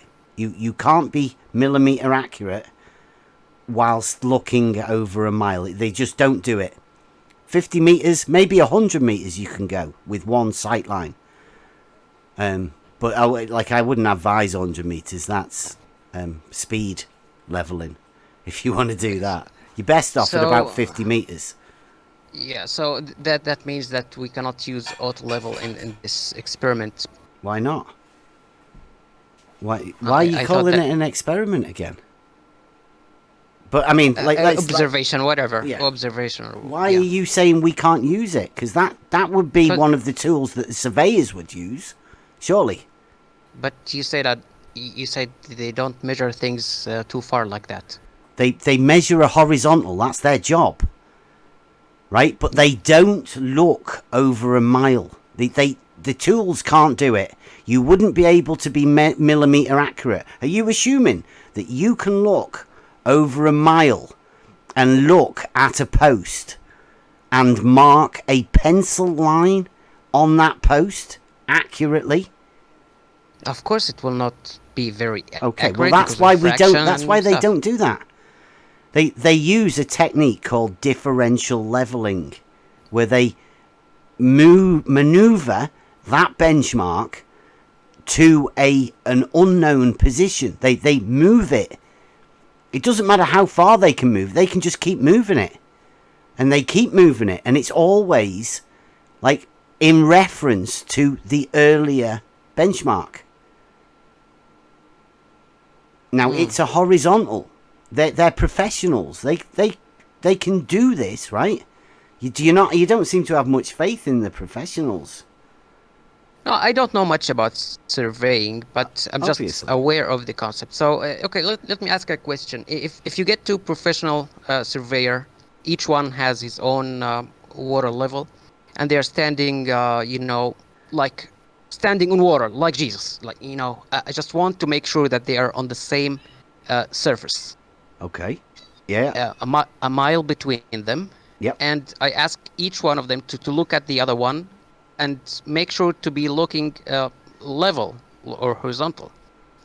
Are they going to see each other or in the crosshair, or close to the crosshair, or will be something wrong, because my hypothesis is that each one will see the other one lower than him.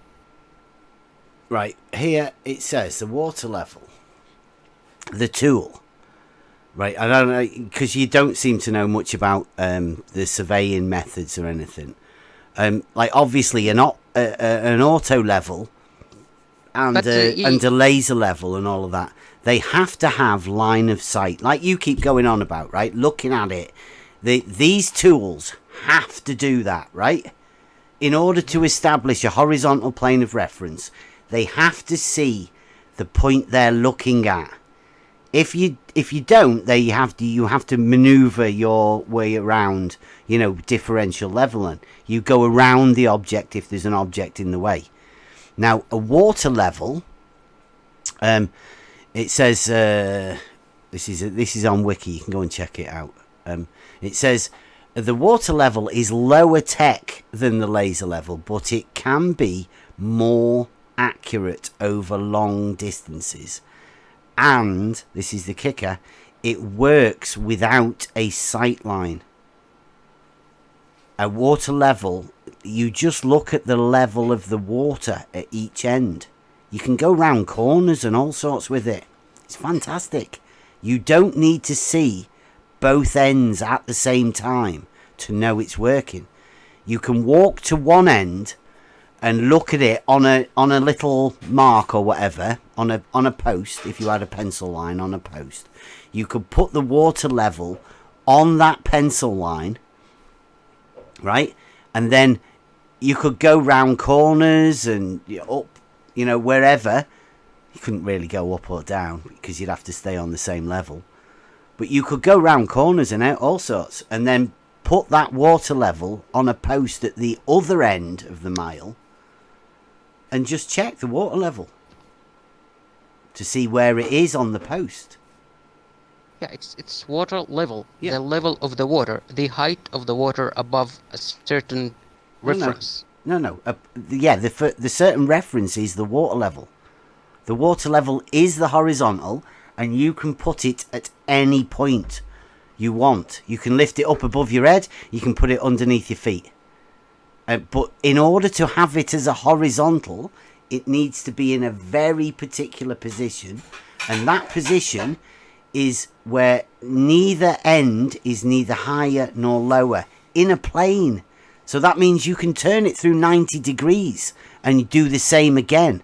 There would never be any line that you can put on that plane that has any part of it that is higher nor lower than any other part of the line.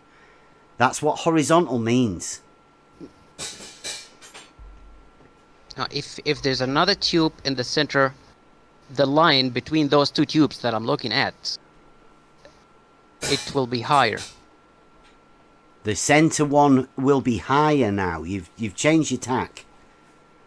No, over a large distance. If you just maneuvered yourself into the KozlowskiBislin Hump. No, model. This doesn't require Kozlowski or anyone. It's just, it does. The Earth, he's the one that's described them. Jesse and Walter Bislin made a model for Jesse, right? That has a hump in the middle. That's why we call it the KozlowskiBislin Hump. No, I didn't see that. But no, I know you didn't say that because you don't realise. But that's what you've done. Before, when we went to that picture, and you had the middle one on the same horizontal, are you changing your mind now? No, I didn't change, but you stopped me from talking about the globe and the flat Earth. You said, no, just look at reality. I said, okay, we're talking just pure, on this, what I see on that whiteboard. I'm not thinking about the globe at that moment, because you stopped me. I'm sorry. I told you to live in reality. It just took you away from your globe model for a moment. And you stepped into reality, and you had a horizontal level. Flat Earth is not reality, so I was in reality. Nobody's talking about flat Earth. Like, you just brought it up. The globe is the reality. Is it? Yes.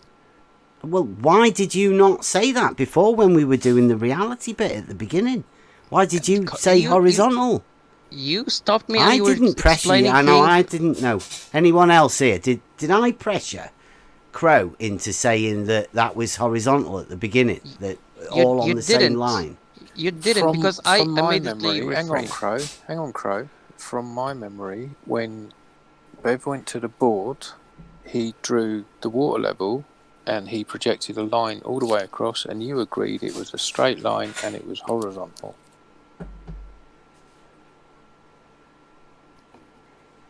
Yeah, that's my recollection.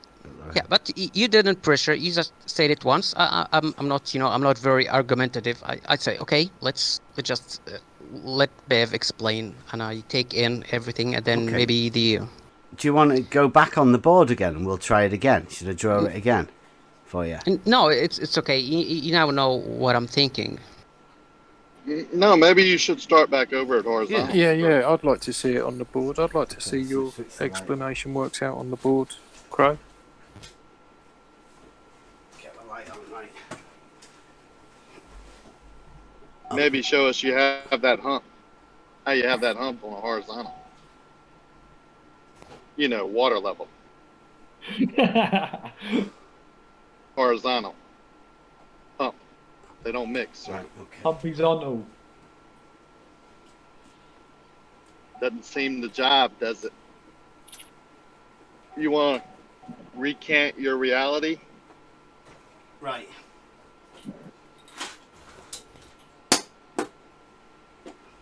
I'll start off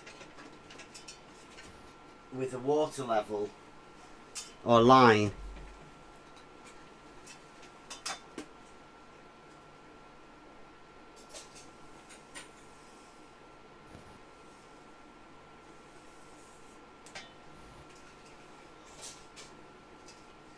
Remember, this is Crow going through his reality. Yeah. Bev. Okay. How's that? Right now, this is the actual water level. Right, Crow. I don't want to put anything on you. Right. Okay. He's got a tube here at this end. Here. Right. I'm not going to fill it up or anything. I'm not going to do anything with it. This is on you. We're going to have a water level at the other end. Where are we going to have that? Are we going to have it? Well, what's the distance? Yeah. We'll have this bit here, across from here to here. It's 32 inches. Yeah? 1 mile equals 32 inches in reality. So that's the scale. Yeah? 1 to 32 inches. 1 mile, 32 inches. Okay. Yeah. We're going to play this vertical scale. We'll play real scale, right? 1 to 1 on the vertical scale. 1 mile to 32 inches on the horizontal. And for the vertical? Like realistic. 1 to 1. Okay. Real terms, right? Mm-hmm. Okay. So 1 mile. We've got a tube at this end. Can I do another one over here? Yeah, okay. I can draw another tube here. Right, so that's the other tube. Yeah? Can we join these up now? Can we verify this is Crow's reality? Yeah. Now, can I fill these up so they are level? Yes, you can. Okay. What I'm saying level is equal. Both sides, neither higher nor lower. Yeah? Yes. Okay, now we're doing the on the level water level test. So we're gonna put one in there and one in there, and these ones are gonna go to the centre. Right? There and there. We're going to join them up.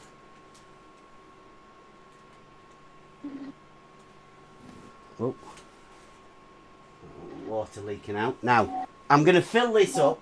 I'm going to fill it up there to that level, the same level as the one outside it. Yeah? You okay with that? Yes, I'm okay with that. What happens to these two?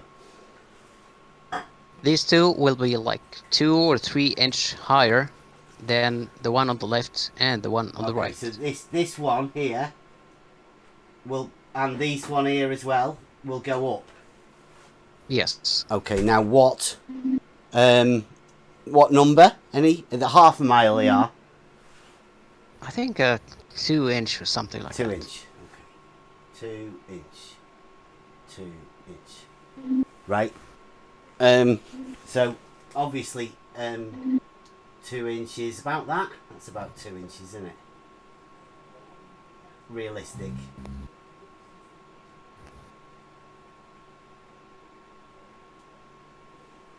Okay. Okay. Now we're going to tap this middle one in.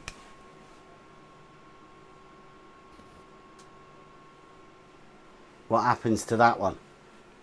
The same as the red ones in the middle. Okay. So remember, this is your model, right? Yes. Okay. So before, when we had this set, how are you liking that, guys? Any comments on the?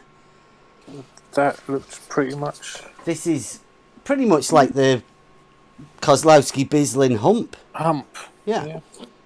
Yeah, don't associate me with this one. Yeah. If Crowe wants to associate with it. I like you the earlier one, to be honest.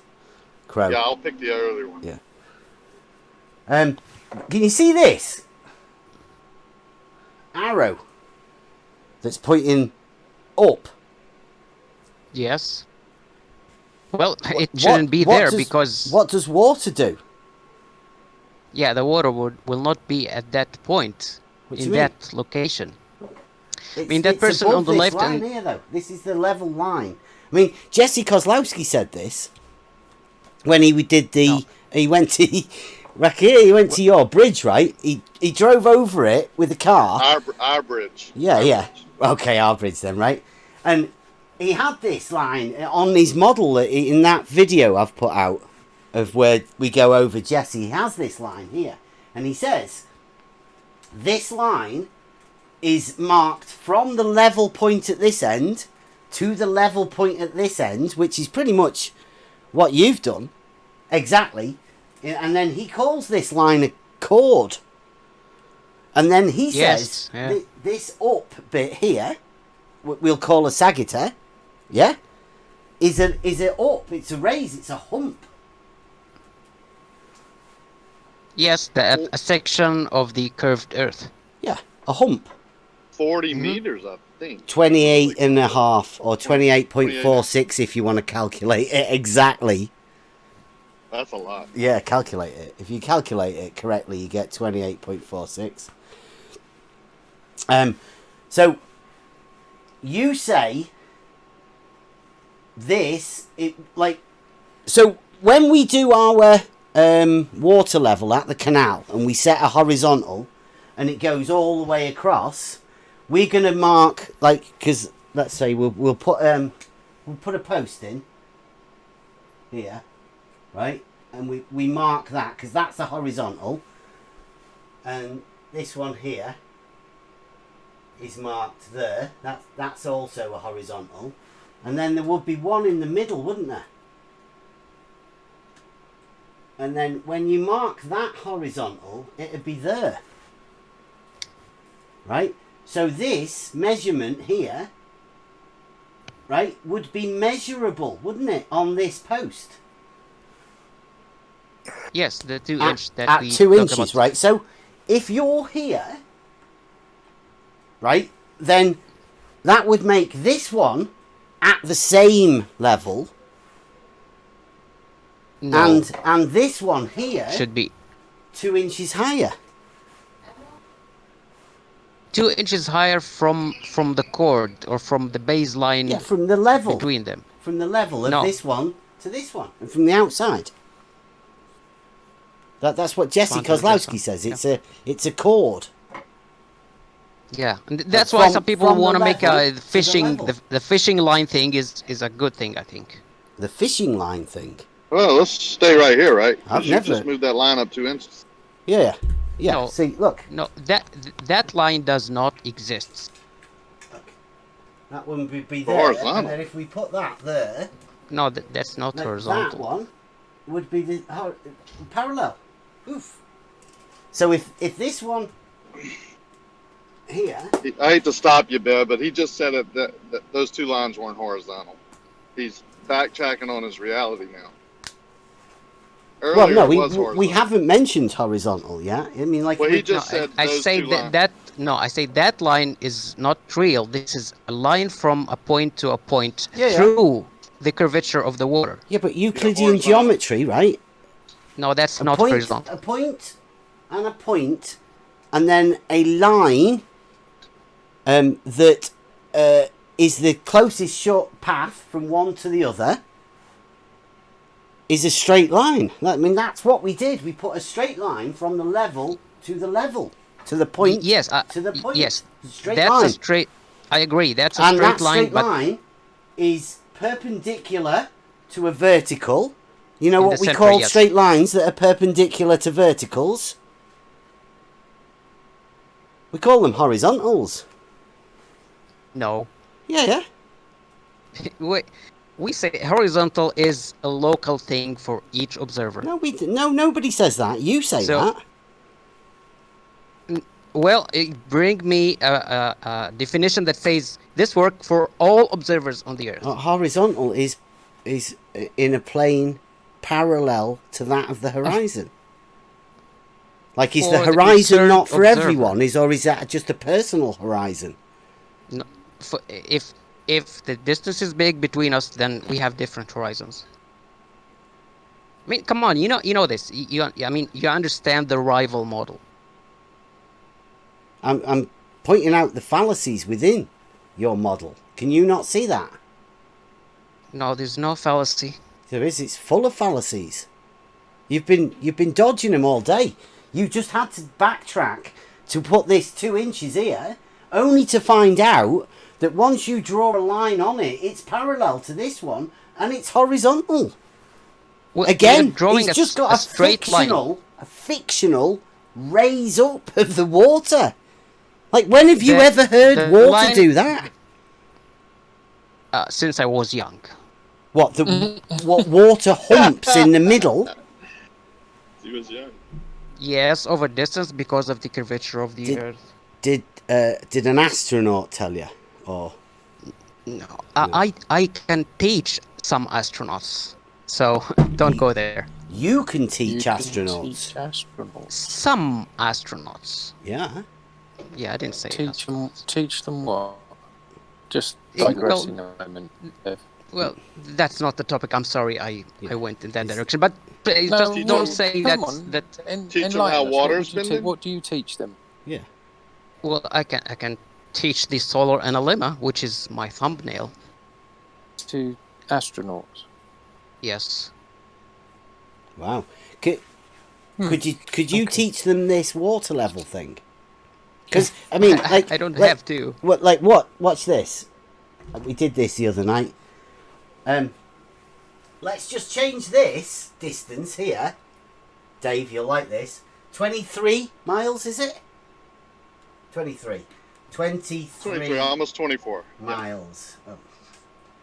23.9. How's that? Across our bridge. Yeah. Right? So if this here, this distance, it turns into 23.9 miles, nearly 24. Then this end here is level, and this end here is level. How much do you think this hump turns into in the middle? Hold on. What do you mean this end is level? Because this is level, right? And then this is a line drawn across the level point to the level point. No, we say that they are at the same elevation from a reference point. I'm just going off what Jesse Kozlowski says. when he's explaining Walter Bislin's model. This model. This is level. This is level. This is a line, right? And then there's a sagitta, right? Now, as this distance increases, what happens to this distance? It increases. Right, so dramatically. Oh, yeah. So, if this turns to 23.9 miles, this hump in the middle turns to 28.5 meters. 20, say 29 meters above what? 5 meters above this level line established from this level point to this level point. So, well, so over here, from here to here, that's level. But here, it's up. So what the water has to do, or if you're walking from here to here, you go up 28 meters and come back down 28 meters. Yeah. You think that happens over water? Yeah. Yeah. And the further these distances get apart, yeah, the higher this gets. Yes. Like, you know, if you draw the Earth and someone stand on the equator and the other person stand on the North Pole, can you imagine how big that hump will be? Yeah, like this, right? Like this, and then if this fella has a horizontal, and this one here has a horizontal, then you have these two here intersecting. So you've got a horizontal and a horizontal being perpendicular to each other. Look, yes, now connect between the two people. See how big the hump. Just connect between the two people. It's fallacy. Make a line. Fallacy City.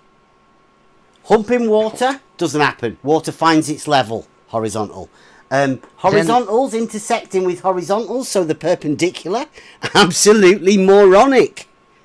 So this needs to be proven. What needs to be proven? That horizontal. There's a hump. You need to prove that horizontal can be perpendicular to horizontal. Is that what you're saying? Or do I just have to prove that that's absolutely ridiculous? Which are you saying it, Crowe? I'm saying if you use water level like that, it will always be at the same elevation for each person. So what are you saying that we need to prove? We need to prove that. Well, wait a minute. Now we say the water level's horizontal and level. Yes. You say there's a hump in the middle. Yes. So who do you think has to prove? What would we have to prove? That the water level is a tool for establishing a horizontal plane of reference. Is that for us to prove? And then I would presume then you would have to prove that the amount water rises is a function of the total distance that the water is. Yes, if the Earth is a sphere, yes. Yeah. So if that was, let's say we get a water level like this, right, with loads of tube, loads of it, right? It does this, and then goes up there, like that. Now, we'll tap one in the middle as well, eh? Now, they would all be level. Yeah? But, yes. if this one moves this way, and this one moves this way, then this one moves up like that. No, actually, the ones at the both ends is going to drop because it will be on the curvature. Yeah.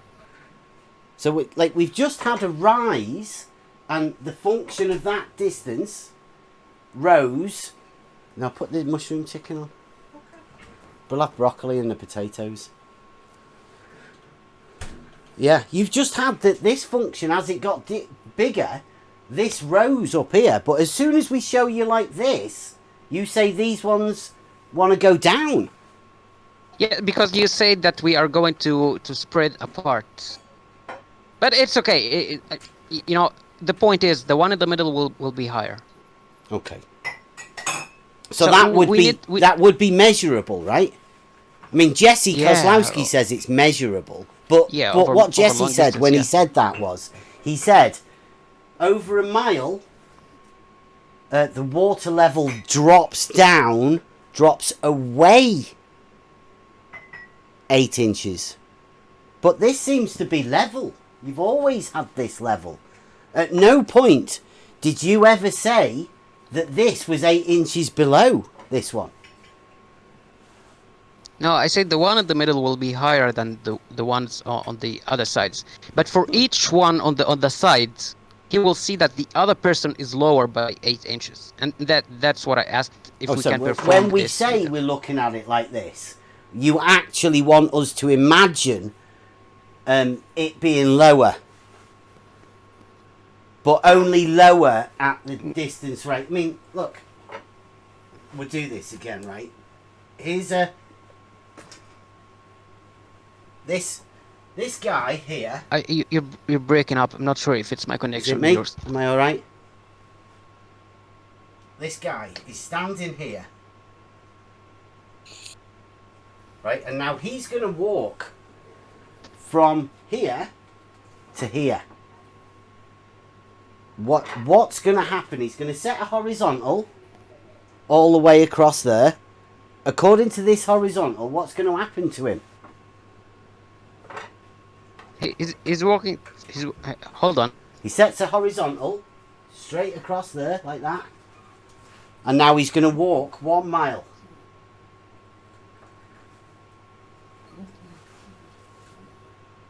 What happens when he gets here? He's on the water. He's on a canal. He's in a boat, sailboarding on the canal.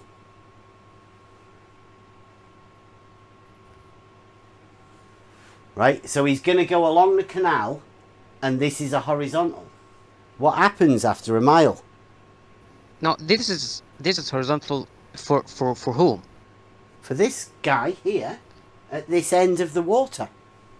Yeah, but as he moves his position, that will not be the horizon that he had before. It will change. That is the horizontal set at the beginning. Now he's going to travel a mile. That is the horizontal that he's set. What will happen when he gets here at this end? He would have tilted in space by a certain amount of degrees because he's walking on, right, on a curved surface or curved water. We've set posts up, remember? We've got 3 posts. And we've marked them horizontal. So the horizontal is set. What would happen? He's on the water. He's going a mile.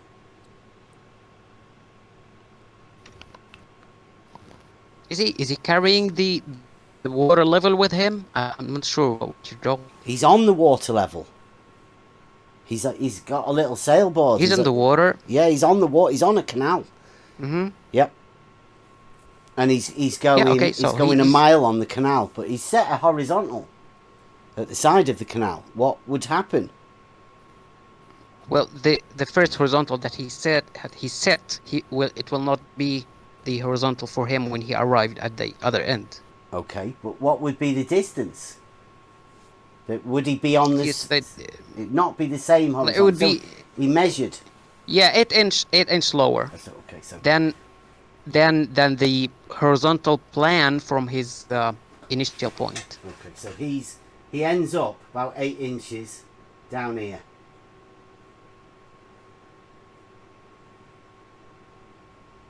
Right, he's on his sailboard here. Now, he's going to go back to the canal. He's going to come back this way now on the canal. Where does he end up? Like, look, a minute. Like, well, if you had drawn the canal this distance here between this properly, and that horizontal is 8 inches. That's a straight line. It's not curved. It's horizontal. I'm talking about a curved line. Yeah, it's horizontal, dude. Nobody's talking about a curved line. We're talking about horizontals. Is a localized thing. What? Horizontal is from your location. When you move, your horizontal changes. Yeah, but we've set a horizontal all the way across from the point. From the point to the point, and then that's the horizontal on a flat that's Earth. Again, you're talking about on a flat Earth is a two-dimensional surface. There is no vertical dimensions on a two-dimensional surface. Yes, you're flat Earth disproved. Vision It's of impossible. Here. Absolutely ridiculous. His guy here is we've dropped 8 inches. So we've had a horizontal. Yeah? And then we have another horizontal. We set the horizontals at this point. Now, 8 inches below, you said. 8 inches in a curved Earth. This is not curved. This is flat. Yeah, horizontals don't curve. Horizontal is like what do you call it? Observation from a certain place. You know what's horizontal from that place. You move to another place. Your horizontal plan is different. It's a straight line, a horizontal, right? Straight line from your point of observation. Yeah. Straight line from there. Oof. Now, straight line. That's what a straight line is. Yeah. Now, when you move on the curve, that's not his horizon anymore. Why are you talking about his horizon? It's a horizontal. These tools, right, set horizontals, not horizons. Well, the fact that all of the horizontals that this sets are parallel to the horizon is a different matter, right? They are all. I'm trying to give you a geometric definition of the word. Say again? I'm trying to give you the geometric definition of the word horizontal. It's a straight line, perpendicular to vertical. Yes, but if we move on the surface of a curved sphere, it's not going to be his horizon anymore. The horizontal. Does the when horizontal we draw change a curve? shape? Oh my god! I'm being serious. We are discussing if the Earth is. I'm being serious. Okay. Does the horizontal change shape from a straight line? Horizontal is going to be the same for his location. If he moved to another location on a curved surface, that's not his horizontal plan anymore. See, there's a water level here. It's a tool for establishing a horizontal plane of reference. This is an auto level for establishing a horizontal plane of reference. Horizontal. And if you moved it to like 3 miles, it's on a different plan now. And the horizontal for that tool is a different for plan. setting a horizontal. Now, until you find a definition of a horizontal intersecting another horizontal, I think you shouldn't really continue with this at the minute, Crowe, because I don't think your model is overriding reality. You've got no experience of reality, and you've just got a model that's telling you're just to say on definitions. And horizontal. We're talking about the understanding. The understanding of what?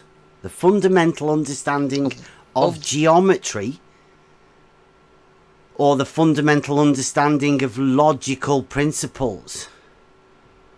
Fundamental understanding of what we are testing and what we expect to make a hypothesis in water. Now we have 2 hypotheses here. Yeah, that works also on a sphere. It doesn't. A water level would establish a horizontal plane of reference even when you put it on a ball. Say again? The water level will establish a horizontal plane of reference no matter what shape you put it over. You can put it over a ball if you want. It would still it would still make a horizontal plane of reference. But you cannot use it over a mile or something like that. You It will not can't be use horizontal it anymore. over a mile. Are you telling us we can't use a water level over a mile? You can use it, but it wouldn't be useful. Says who? Is that if you just made that up? No, says the Earth is a sphere. Oh. And that's what we want to confirm, if it's so- a sphere or not. The Earth is a sphere says the Earth is a sphere, or who says that?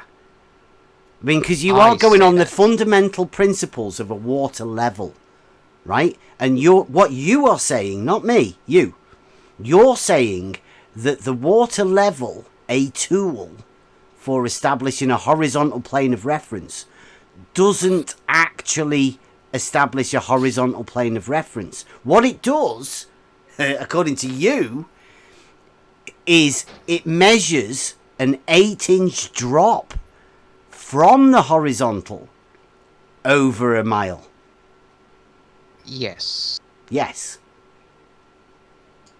Now, the point is we need to sorry, confirm. you said yes, as in you said yes, as in yes. That's what it does. A water level measures an 8-inch drop from horizontal over a mile. No, that's not what it's made to do. No, it's made to establish a... Well, it's not even made. It just does, because it's fundamental, natural physics, isn't it? Well, who did ever use a 1 mile water level to measure horizontal? I don't know. Who had ever done that? Yeah, we could be the first, couldn't we? We could be the first people to do this. Do you think? I don't think we could ever be that. Apart from the canal. Yeah, well, apart from a canal, yeah. And the ancients who knew about the practical levelling Pretty qualities much, of water. I think pretty much everybody, Crowe, that the analytes and the laser levels are based on the water level tool, right? You didn't establish in a horizontal. I've got to make me tea, so you carry on for a bit, guys. No, I don't know. Yeah, now you do. Well, I know what a water level do, and I don't know what's the laser level. I didn't hear about that before, but I know the auto level. So Hey, what's Crowe, the I've been question gone again? For a while. Oh, sorry. Yeah, I was just curious about one thing. I've been gone for a while. It sounds like you might be a hump model believer rather than the drop model. Do you think that, like, if you looked measured down the canal, the water would hump up at the half-mile mark, or do you think it would drop off the 8 inches on the end? No, it depends. If you are looking at an object far away from you, there's a drop. If you measure the surface in the center, it's a hump. So you got both. And it depends on what you're doing. How can it depend on what you're doing? Not depend on what I'm doing. Depend on what I'm measuring. So you're measuring, not just looking at an optical perspective drop over a mile. You're actually going to do differential leveling and down the canal. Is measuring not doing? If I'm looking from my horizontal plan to an observer like 1 mile away from me, I would say that he dropped 8 inch below my level. And how would you determine that? He drops, but the water humps up. No, the water hump is from the line connecting between you just us. Said I'm sorry, I got to interrupt. You just said you were looking, not measuring. We're talking about measuring. Well, I don't have a problem with measuring or looking. Which one would you like me to use? No. Are you familiar with depends. One you're looking at and one you're measuring. You measure the hump in the middle. You observe the other. That's yes, I think that's more accurate. Yeah. No. Measuring both is the most accurate, and they both would measure a horizontal. Measure both. No, yeah, both would measure horizontal if the Earth is flat. Yeah, I agree. Are you familiar with the differential leveling technique that surveyors use to determine elevation changes? Must have seen it a couple of times, but I wouldn't say I'm really familiar with it. Okay, I think if you understood that surveyors, according to the main surveyor, can establish a horizontal plane across the terrain, and then when you do that, a professional surveyor does that, then you can reference it with the water level, right?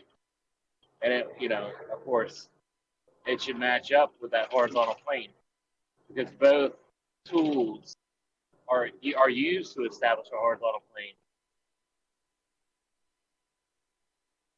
Since you're next to the canal, which is a horizontal plane already, it should be a lot easier, right, than going up a hill or through a valley. So I don't know. I don't know if you guys got into that. I've been gone for a little while. Yeah, we've been all over the place.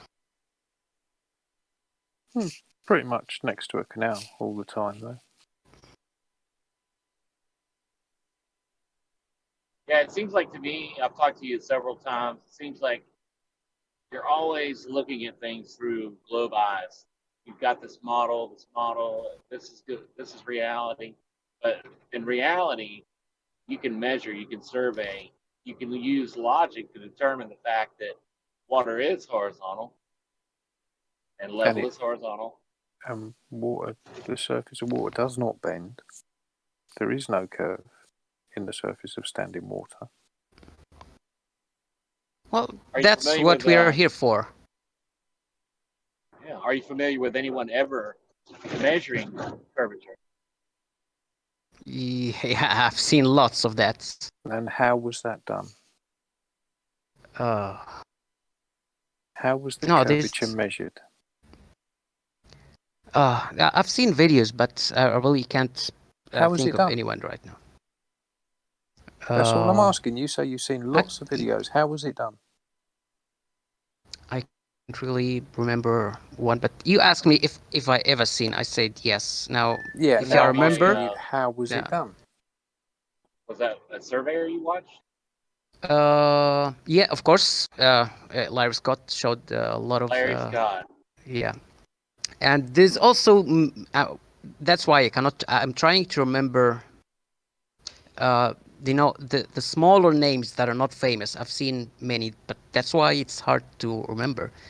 But if you ask me, so you've seen many videos, but you can't remember even how one measured curvature.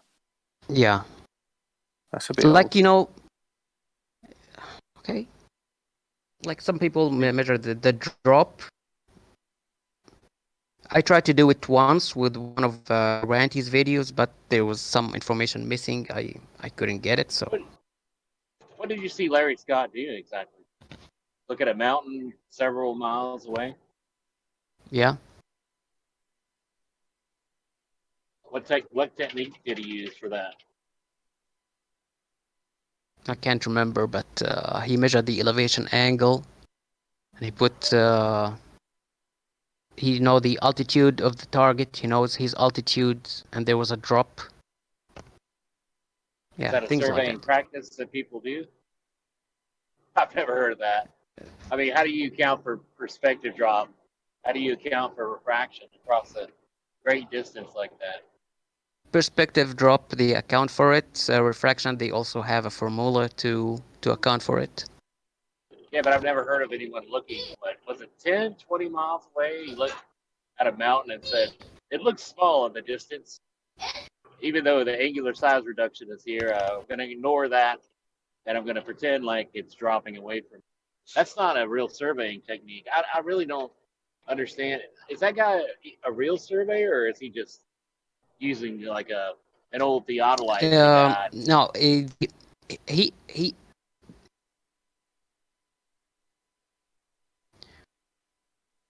I think said he told me one time that he had an old theodolite he got, and that's what he used to look at that mountain way off in the distance. That's the only thing I've heard of him doing. And I've talked to a lot of surveyors and all, and I can't understand what a surveyor would be doing like that. That's not a professional practice whatsoever. It's way, way out of the range of the instrument. No, it's not a part of the job. That's what I would say. Oh, absolutely not. Yeah. Yeah, because the tools he used can't make those kind of measurements. That's why it's not part of the job. No, it's not part of the job because no one is looking to find the drop over a certain distance. And those tools cannot make those measurements over those distances. Why? They're not What do designed you think to do George that. was doing, Crowe? You know, when George came to you with those things, what do you think? Well, that was Larry Scott, I believe. Oh, Larry, was it? What was Larry actually doing in his job as a surveyor? What was his job at that time? What had he been employed to do? No, I don't know. But it wasn't a part of a job that he received to measure how much a mountain would drop. I guess so. How much a mountain would drop? Yes, like the tip of the mountain.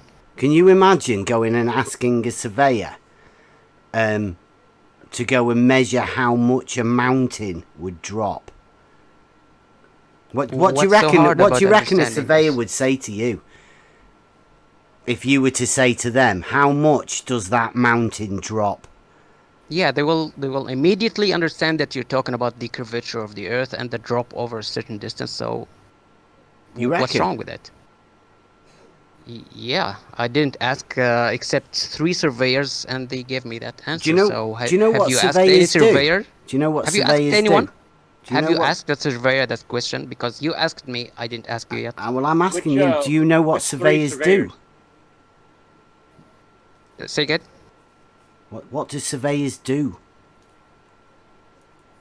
I don't know. Oh. And what 3 surveyors did you talk to? Say again. Which 3 surveyors did you talk to? Larry Scott, Kozlowski, and the main surveyor. There you go. Put those on the board. That's why you got the answer you did. Well, which surveyor, Bev, which surveyor did you ask and he told you there's no drop?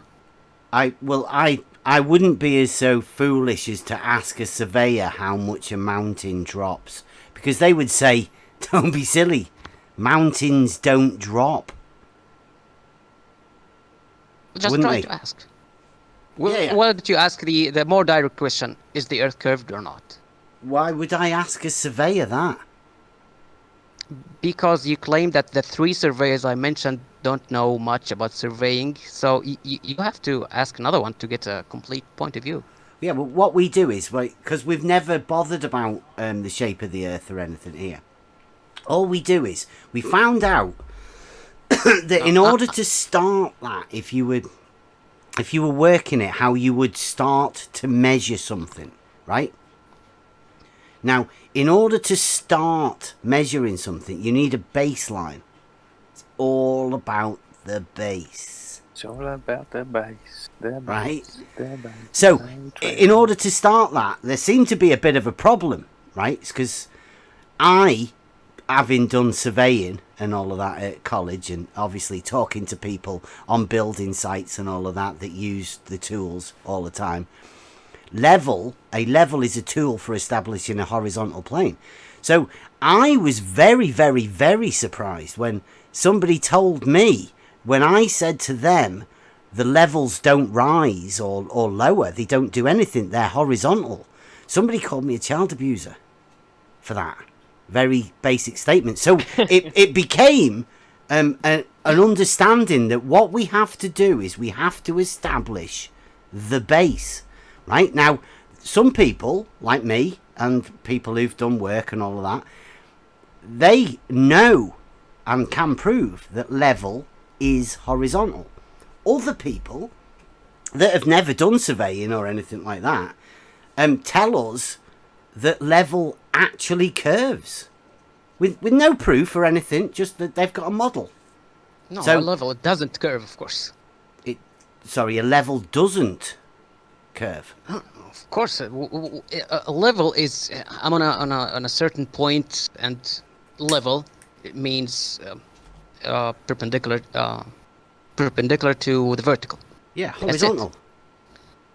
Yeah, and I can call it horizontal from in that point. Yeah, level is horizontal. I mean, that's all we've ever said, but people have been telling Hang us...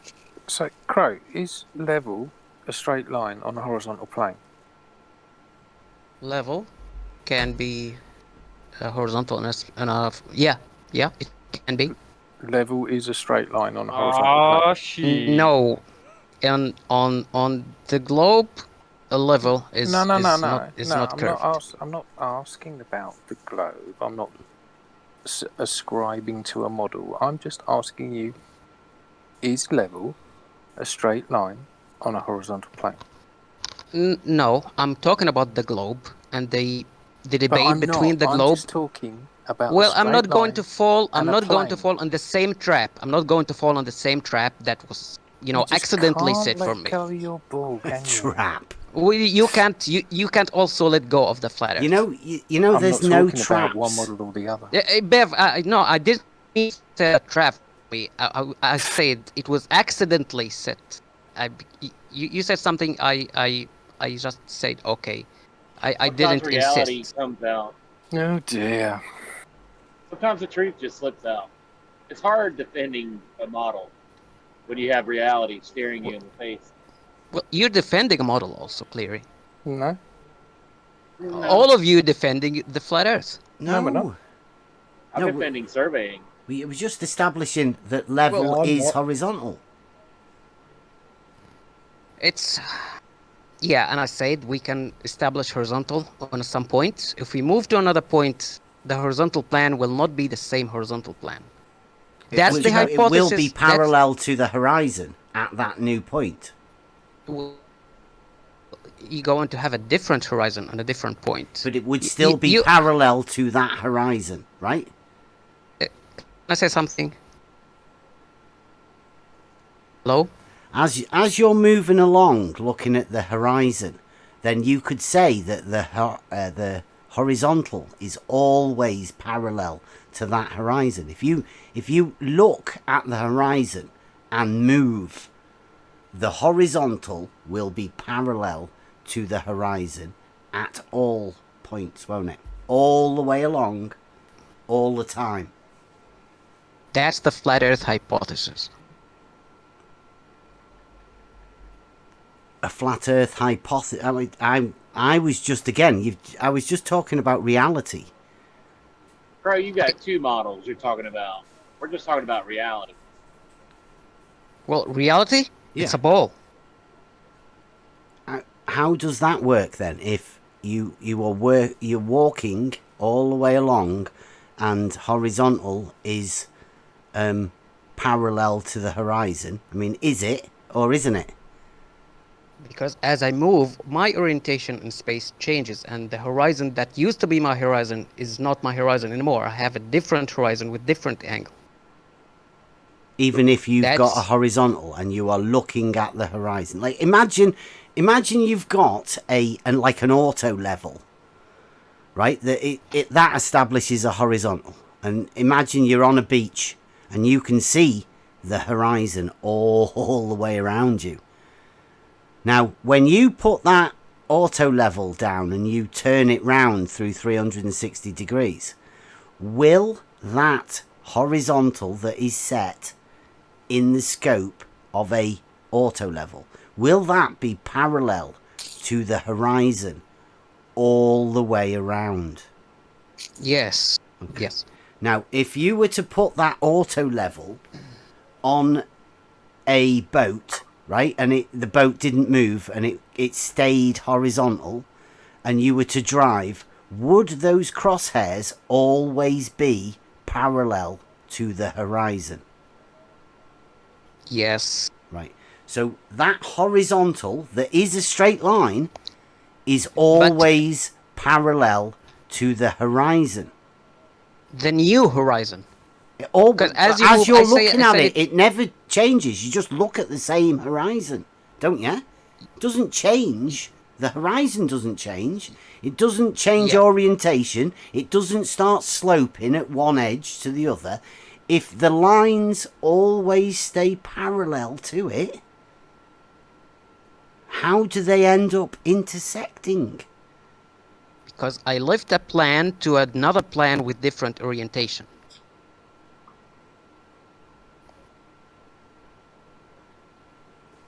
Okay. You've got a strong model belief. No, I'm just no. Hold on. I'm just narrating the hypothesis of the sphere. I'm not proving the sphere. I'm not, you know.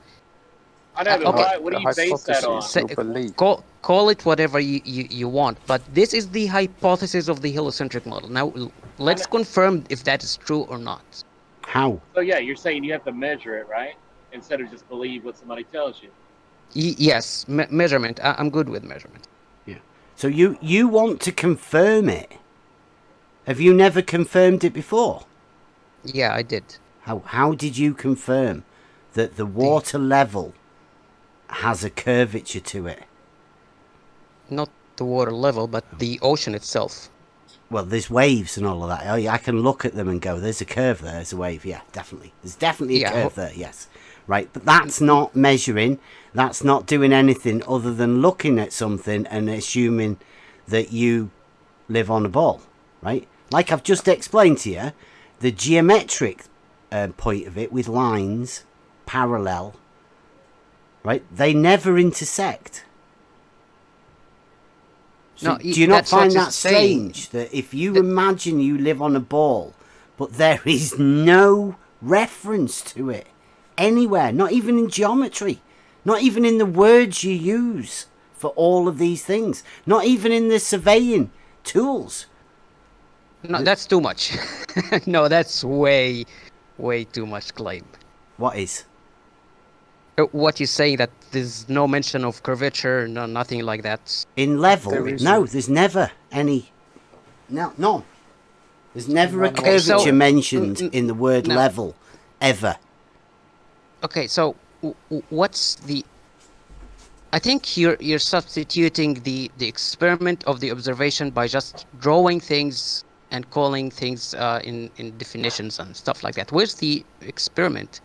You're just happy. Hang on. You're just happy that with the word level. Crowe, Bev asked you how you confirmed.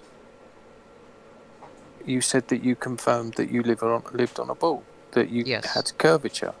Yes. Bev asked you how you did it. I'm still waiting for that answer. The horizon drop. Horizon drop. And how did you measure, observe horizon drop? Horizon drop from what? Horizon drop from eye level. Right, well, your eye level is above the horizon. Originally, this is where I came in, right?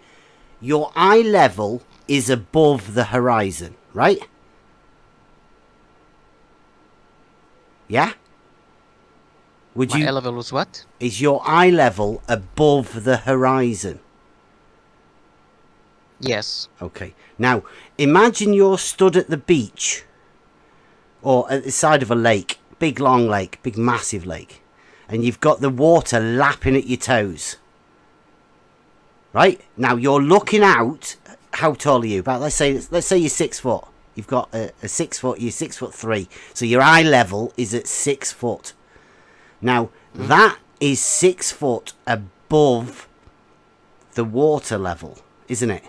The water level is at your feet, and your eyes are 6 foot above that water level. Now, off in the distance, the horizontal that is set by your eyes and the horizontal that is set by water level, right, will extend out of you, in front of you. Will that other one, the level of your feet, ever rise up to the level of your eyes, or will your eye level ever drop to the level of the water? No, my eyes will always be above the water. It is. Okay, so the horizon, then, unless your eyes are right at the level of the water, right, there will always be a drop from your eye level to how much? The horizon. There will be a drop. Yes, Will but there? how much? I don't know, like 6 foot, right? No, Geometrically, the drop is not measured in distance. When you're observing things, the drop is measured in angle. Okay. So there will be a drop, though. So we've established that there would definitely be a drop. But how much? That's the question. I don't know. You use that drop as a Okay, claim the of drop, you got curve. The drop would be 0 on a flat Earth. No, it wouldn't, because for the drop to be 0, they would have to be at the same level. Okay, well, divide 100 meter by, let's do you, say, do you 1,000 assume kilometers. that on a flat Earth, the horizon rises to your eye level? Is that your assumption? Of this flat Earth that you imagine that's a two-dimensional plane, are you saying that you imagine the level of the water to rise up to your eye level to leave a 0 difference? Well, it will not be exactly 0, but yeah, it will drop. There will always be a drop. Yeah, now we can compare the drop over a ball and compare it to... What do you mean, compare it to what? Yeah, like... You've got reality, and I've just explained to you that there always will be a drop because you are higher than the other level. The levels never intersect. They never converge, diverge, or anything. They stay at the same level all the way along them. Okay, can I share a picture in the same room to show something? On debate discussion? Yeah. Yeah, of course you can.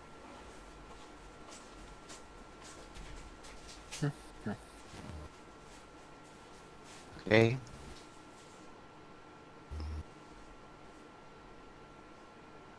Can you see it? Yep. So the observer is higher than the hubs. Which image would we see? What? If the observer is higher? Yes. It looks higher than in both of them, to be honest. But you see, in relation to the horizon, where would be the horizon in relation to the hubs? What do you mean? You see, the two images, they are not the same. So just pick one and tell me which one. Did you see what I was doing before with the water levels?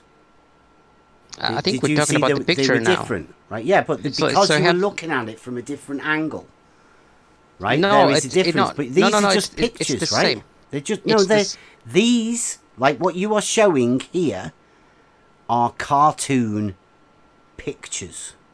Okay, just humor me with the cartoon and maybe you can talk. Well, you tell us what it is then, what you're imagining.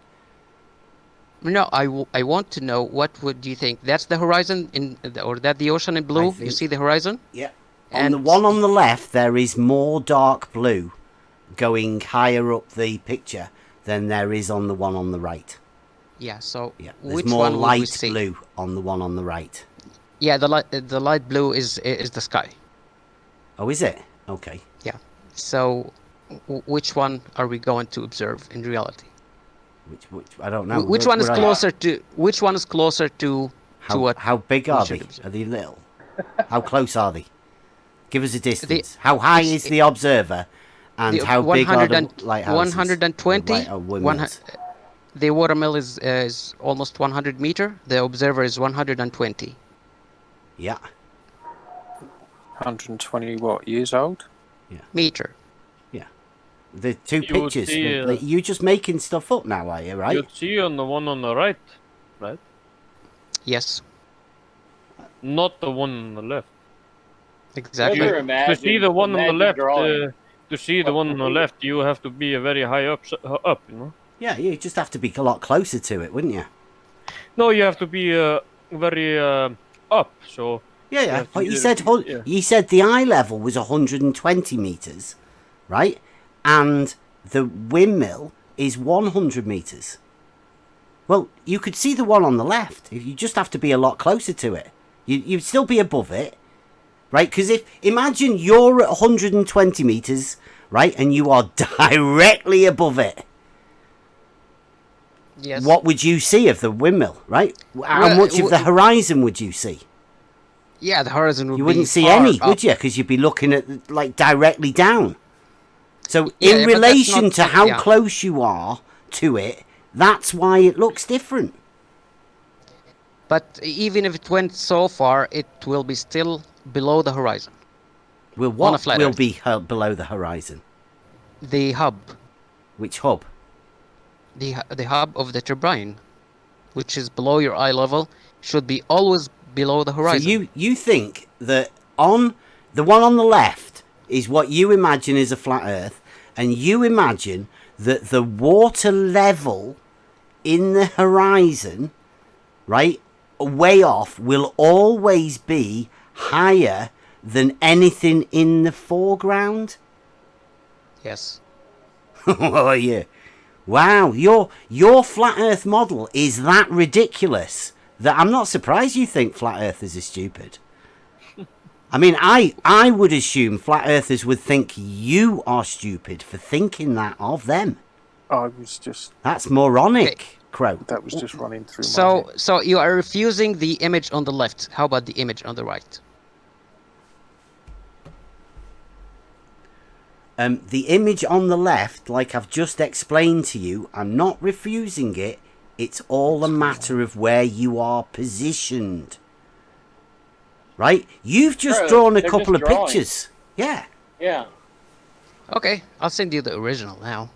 Like the original's going to make I've got any original difference. pictures. I can see what perspective is. Well, if you could maybe show them the pictures you got and the videos of the real turbines. Yeah, I'm gonna have to go out and make me tea in a minute. Do But you know yeah, what I mean? I'll It's find. ironic, innit? Is that tea eat or tea drink? To eat. I don't ever have to go away to make a brew. Nice one to Crowe, actually, Yeah. for being patient and having a chat like this. I have some new recordings to go over later. Nice one, Crowe.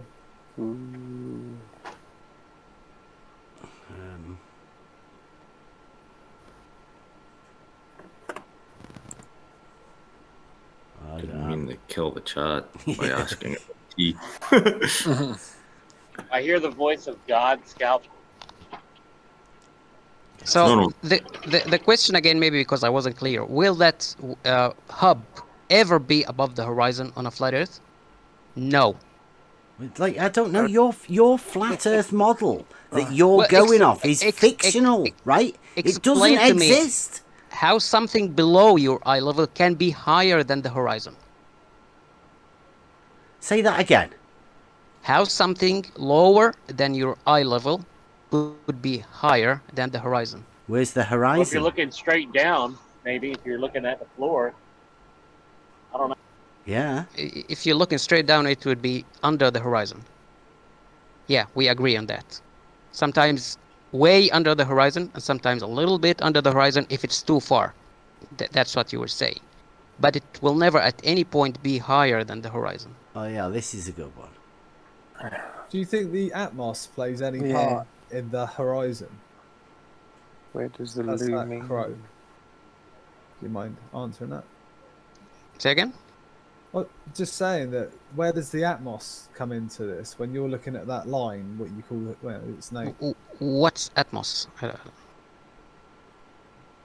Like weather? Or particulates in the air? Yeah, moisture in the air? Yes, okay, do you see the second turbine from Atmos. the right? Atmos is air, Yeah, yeah? that second turbine, there's a black band on it. At that level, you can see something dark. So that's what do you call it? Platform. So you can hardly see the platform. So that's the effect, I think. Is that what you mean? Just watch the video that I just posted.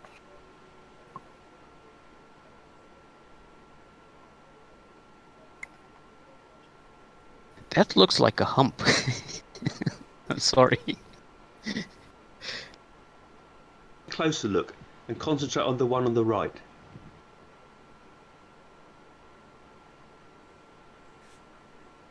Now let's freeze and superimpose a Crowe, you cutout do from the realize photo every I time just you showed say you. look, you're talking about how our eyes observe things over long distance with atmospheric perspective, compression, distortion, mirroring, miraging. You do understand that, right? That's why we measure. Well, you have to settle your mind if we I would accept. was really, really, really close to being done. No. That's why we measure the physical measurements to be sure that our eyes are not fooling us. Okay, yeah. In that sense, then maybe we need a measuring tape to go to that ship container or whatever. Maybe you do. Or you could do it over another body of water that's undisturbed, unlike the sea, over maybe, let's say, I don't know, 1 mile, and see if you can measure drop from horizontal of, I don't know, the presupposed 8 inches. And when you don't, when you get 0 or damn near it, then you know it's not curving, sir. Well, I know that the boat is in the center of the frame. And all the all whatever we see. Why'd you go back to the boat on the ocean? Why'd you go back to what we see on a disturbed body of water, a boat of an unknown distance? Why did you go back to that when I very, very, very easily describe what you should be doing? Because you're describing, you're not showing. Which is not observing. You're describing. If you have something to show me, show me. This is better. For me, this is better. I'm telling you something you can do for yourself. Prove it to yourself, for goodness sakes, man. Well, you kind of said I should go with a measuring tape to prove it. Don't tell me what I did. I say kind of say so. Yeah, just listen to what I said. See if it makes sense to you. If it does, go do it. If not, call me a fool. You're telling me you're looking. I'm telling you to go physically measure it. You're agreeing with me that would be a better way, and then saying, you're just telling me the better way. I'm just not going to do it. Well, Crowe, I don't have the tool. I don't have the tool to do that. So you kind of like tie me with a rope and say, jump and swim. Yeah, you know you can rent one of these tools for like $50, right? Well, I think Jeremy's trying to do something like that, so good luck for him. I hope he does it. All right, I want to ask you one thing, though, real quick, if I could jump in. Sorry. So when Bev goes, when he gets the professional surveyors out on the canal, they establish a horizontal line of sight, and they put the water level to it, and it matches up perfectly, and they check the canal water level as well, and everything's horizontal across that mile, and there's not a single bit of drop anywhere. What would you say at that point? Man, I've been talking to Bev like for the past half hour or hour and a half, and I'm saying this is all wrong. Because for each position... Okay, go ahead. Yeah, I'm saying when they establish horizontal, it matches up to the canal water level. It matches up to the water level on each end and the water levels in the middle. What would you say at that point? I would say that...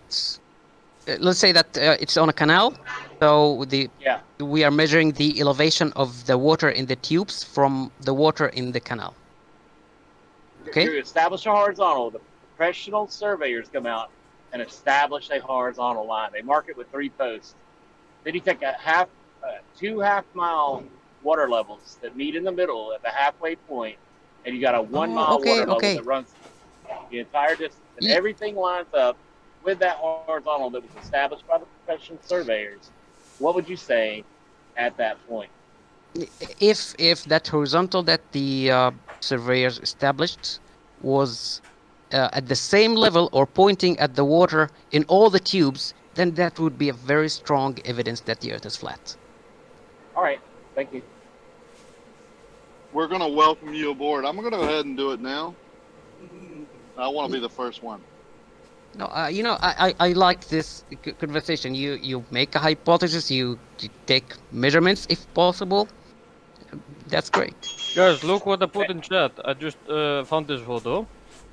And this is a horizontal line on the photo. I gotta mute myself, but I wanted to say one thing real quick. There's a lot we could talk about, Crowe. If you're willing to come back a few times, man, there's plenty to go over. Debate discussion about. Yes, thank you, Cleary. So what's the image of that island? Yeah. Yeah, the image is of the sea. And then I take a horizontal line from the left, well, a straight line, 180 degrees line from the left side of the ocean, and it goes all the way down. It drops. Well, it doesn't drop. There's a hump, so you're on the right side.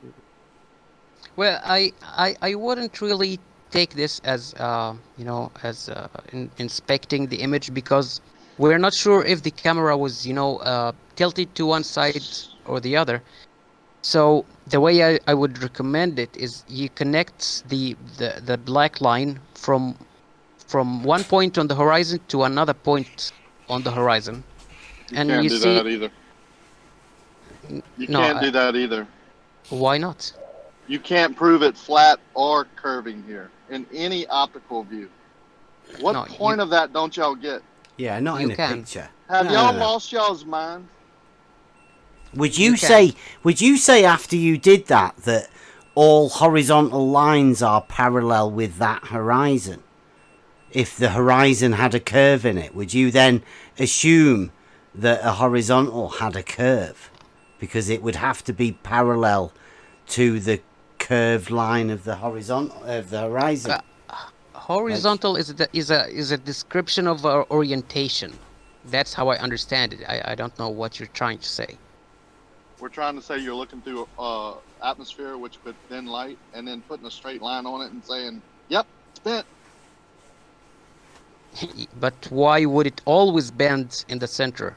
It wouldn't. It would bend in different degrees and different days, and always do different things depending on the atmospheric conditions, your location, the angle of light, the angle of resolution, and about 10 other things. What are you talking about, man? For every balloon observation that I analyzed, there was a curvature in the same direction. You're never gonna get any optical view that's not gonna, even on a horizontal plane. What are you talking about, sir, in the atmosphere? No. Yes. You can run away from distortion. You can't run away from physical measurement, and yet you do. Every time we show you how to physically measure it, you run off to a photograph in the atmosphere. No, the only physical way is what Jeremy's trying to do. That's the only physical way. Besides the effects that Rakia is talking about, probably most every observation you've seen from a balloon is through the eye of a fisheye lens too. Yes, and I studied that. I didn't mean study it in college. I mean, I inspected that. But when you say there's curvature, then it's most likely distortion from the lens anyhow. Besides all those things that Rakia mentioned are still in play as well. The distortion does not touch any point.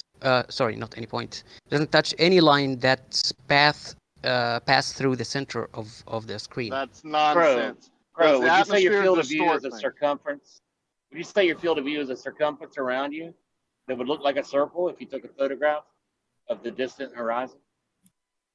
Say again? Would you say that your field of view makes a circumference around you? If you can see 20 miles in every direction around you, would that not appear to be some type of circular field of view? Yes, I understand. Yeah, it would be circular. Okay, that's not curved down. That's curved around you. Yes. That's your field of view. Yeah, if you are limiting your vision distance to 20 miles. Yep. That's right, and it happens. Go ahead, Rakia. Sorry. No, it doesn't happen in balloons because you look at the space. Looking in the atmosphere. No. Where's that balloon at? In the sky? When the what do they call it? The aerosols. I asked a very simple question. I demand a response if we're going to talk. Is the balloon I didn't hear in the the question. Is the balloon in the sky atmosphere? Yes, the balloon in the sky. Would you say the atmosphere causes distortion? No. Okay, no more talking to me then. Bye-bye then. Hey, have a nice life. Oh dear. Enjoy your fallacy. The atmosphere doesn't cause distortion, Crowe. He just said it. balloons in the atmosphere, and the atmosphere doesn't cause distortion.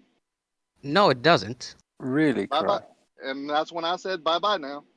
Have a nice life. Why are Show you me. here? Show me how much distortion happening through the atmosphere. Let's Why do study I have it. to? Why do I have to show the 100% proven? Where is it proven? Crowe, Oh look back. No, where is it proven? Show me a proof that all the images from balloons are distorted due to the I wasn't atmosphere. talking about all image. I was talking about atmosphere. Does the atmosphere distort? You said no. No one agrees. From the balloons, no. Is the balloon in the atmosphere? It's in the atmosphere. Does the atmosphere distort? Atmosphere is a contradiction in terms.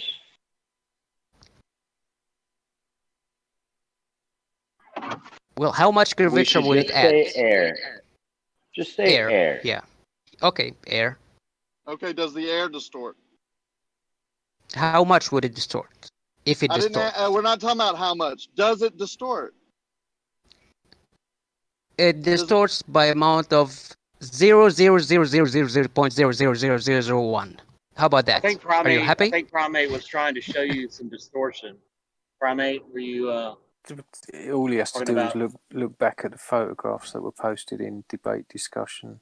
They've Yeah, posted. How some. about where did you get that number from? He posted one where there is a little grey box on the horizon line, or lost in the horizon line, due to atmospheric distortion. Yeah, No, what about not distortion. superior That's mirage? visibility. Oh, of course, these things are real. I'm not arguing about these. It's a pretty good totem I put in, man. I think so.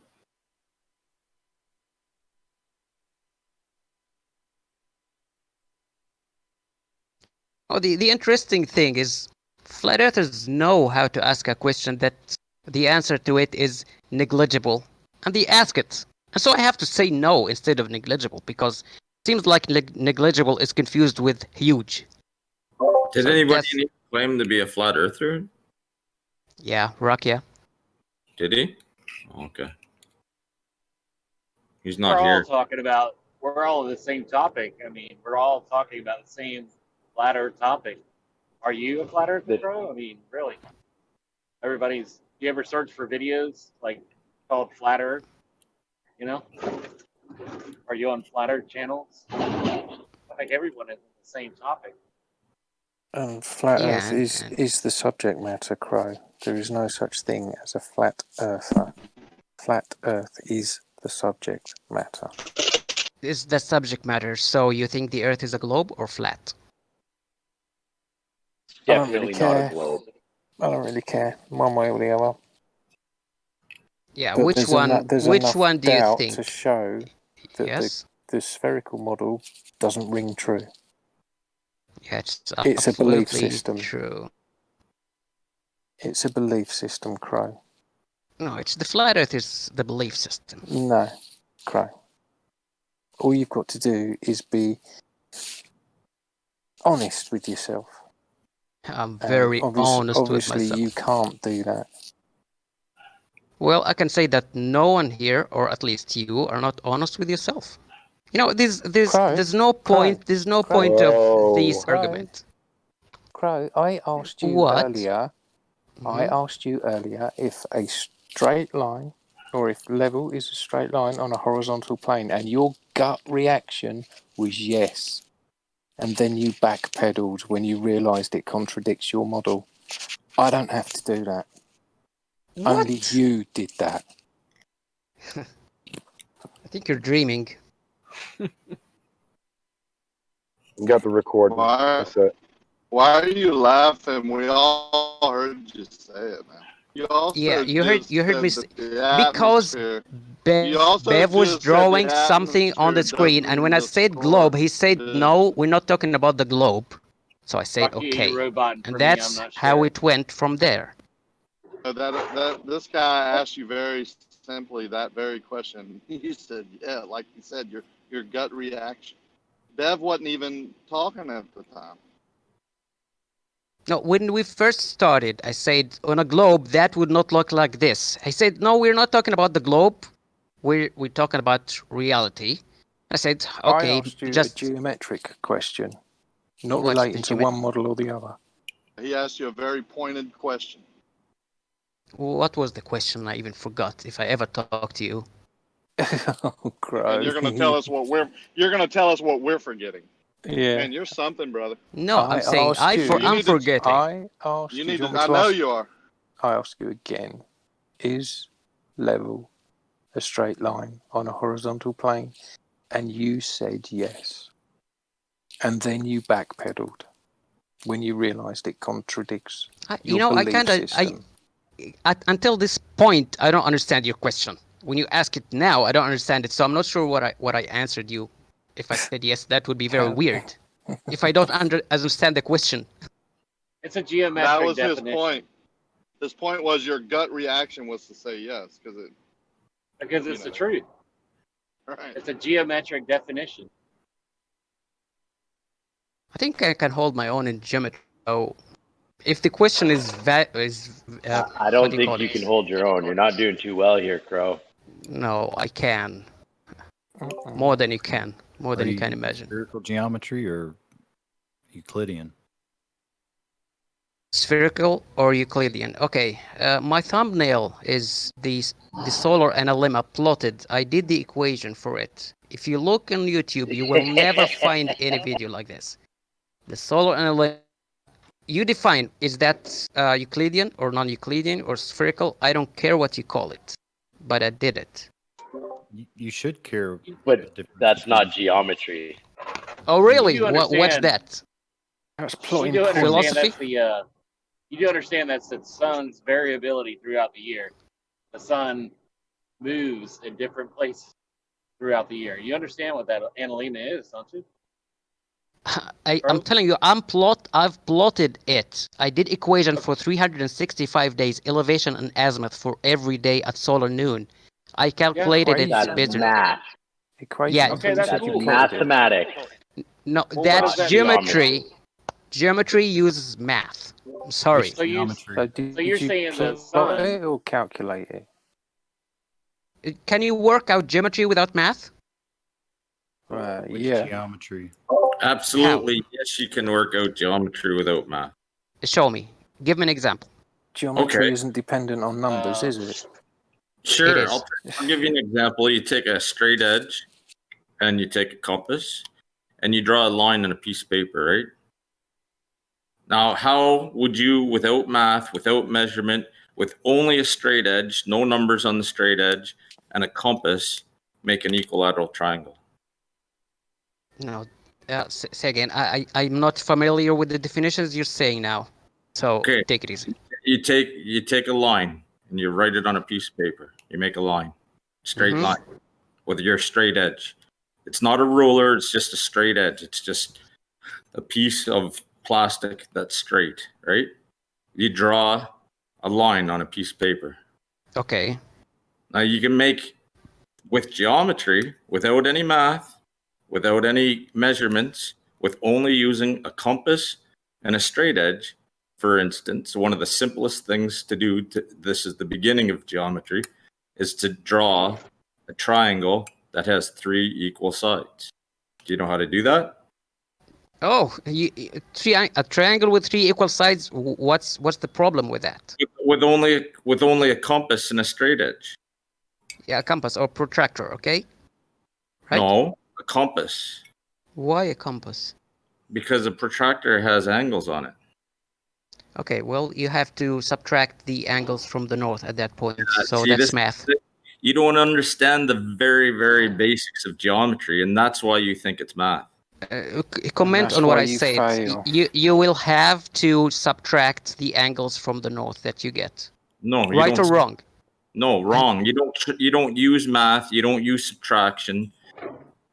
You just use your compass and your straight edge, and you can draw a triangle with 3 equal sides from the beginning line. Using a compass, you will have to subtract the angles from the north. No, you don't. Oh, hang on. Then show it. Then show it. You're just talking. This is just talk. You're not Is it? showing me anything. It's the basics of geometry. The basics of geometry is talk. No. Okay, so you take a line, right? You draw it on north. paper. Yeah. Let's draw it north. Then you take your compass, right? And you open up your compass to be the same length of the line. Are you with me so far? I think Crowe is thinking about a north, south, east, and west compass. Oh, maybe. That's a compass. Look in the debate. Okay. Yes. Do you know what geometry is, Crowe?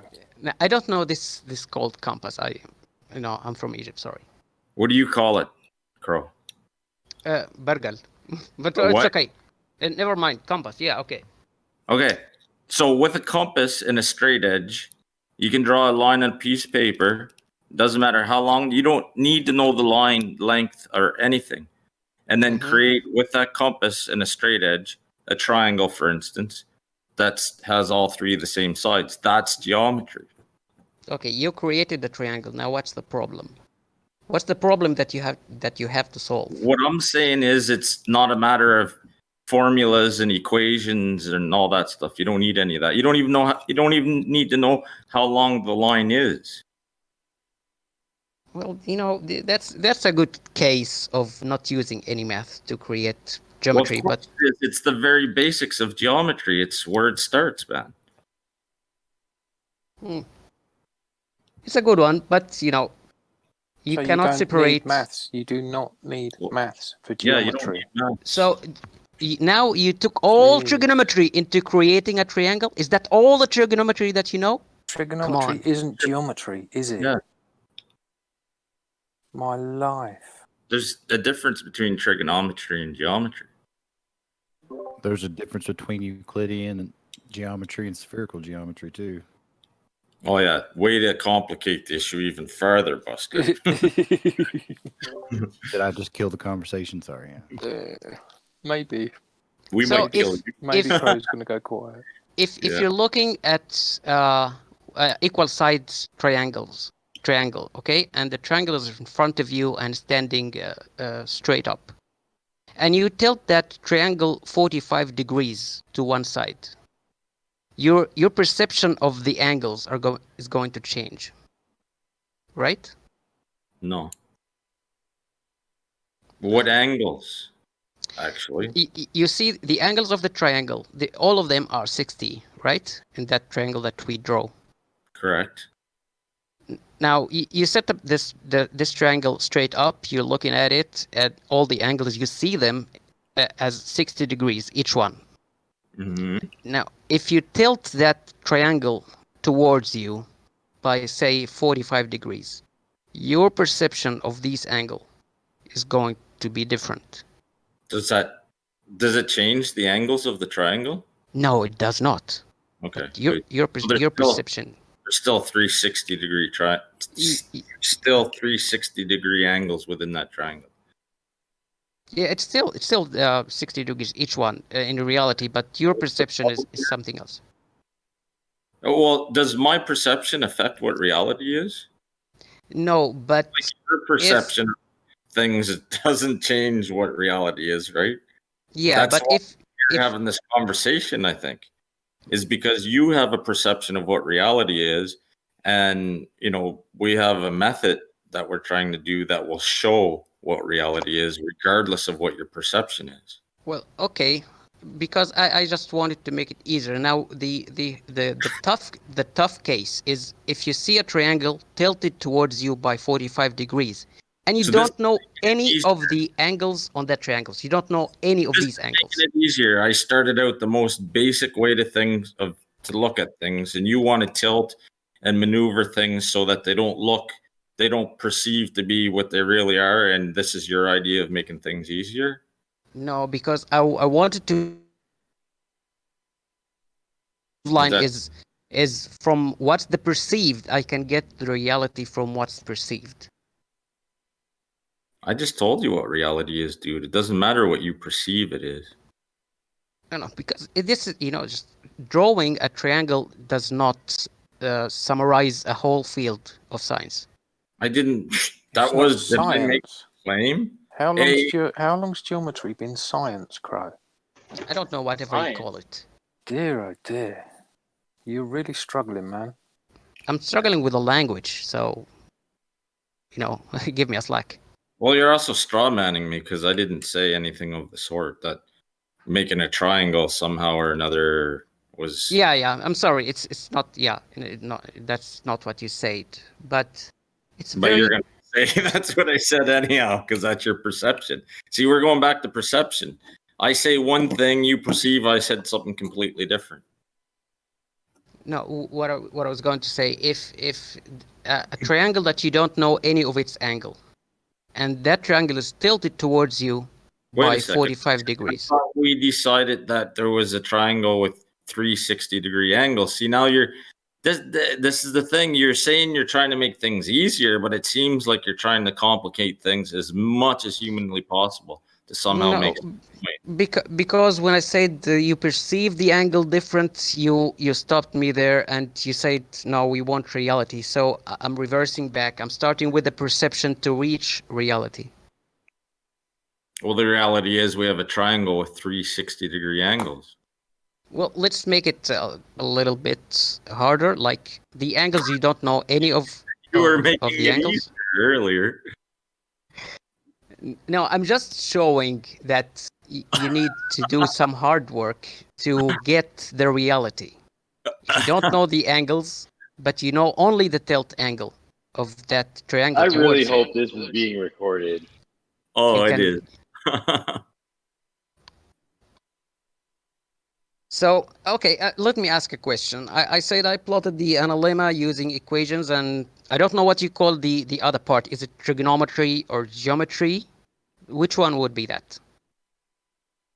He don't want to talk about that triangle no more. No, I'm totally giving up. I just want to know your understanding Welcome of to Flat what Earth. did I use. Hold on. Understanding. Just a second. If you're giving up, does that mean you concede that you don't need math to do geometry? No, I'm giving up on trying to convince you with saying that this is geometry. You say it's not geometry. You say it's math. Wait a second. The way all this started was you said you needed math to do geometry or something along those lines. And I said, no, you don't. And you said, give me an example. And I said, okay, sure. This is the very basic, rock bottom, basic idea of geometry. And I gave you an example. And now you don't want to talk about it. Yeah, because it's very basic. It's like, so you need to concede. Kids you need take to concede that you are wrong, Crowe. Wrong about what? That your assertion that you do need maths to do geometry. Of course I need math. No, of course you don't. I just explained. He's just demonstrated. No, you just gave one case. You gave an example. Crowe needs do you want another case? What? Crowe needs like another example. We could go on all day long with new examples that get more and more and more complicated as we go. No, an example is I give you a problem and you solve it. He did. No, the example is I gave you asked for something from me to prove that what I was talking about I knew, and I gave you an example that was legit, and you now need to concede you don't need math. And you just won't concede. Because it's very simple, humble, basic example. I'm talking about solving problems. You cannot solve problem trigonometry without math. If you can't admit that, man.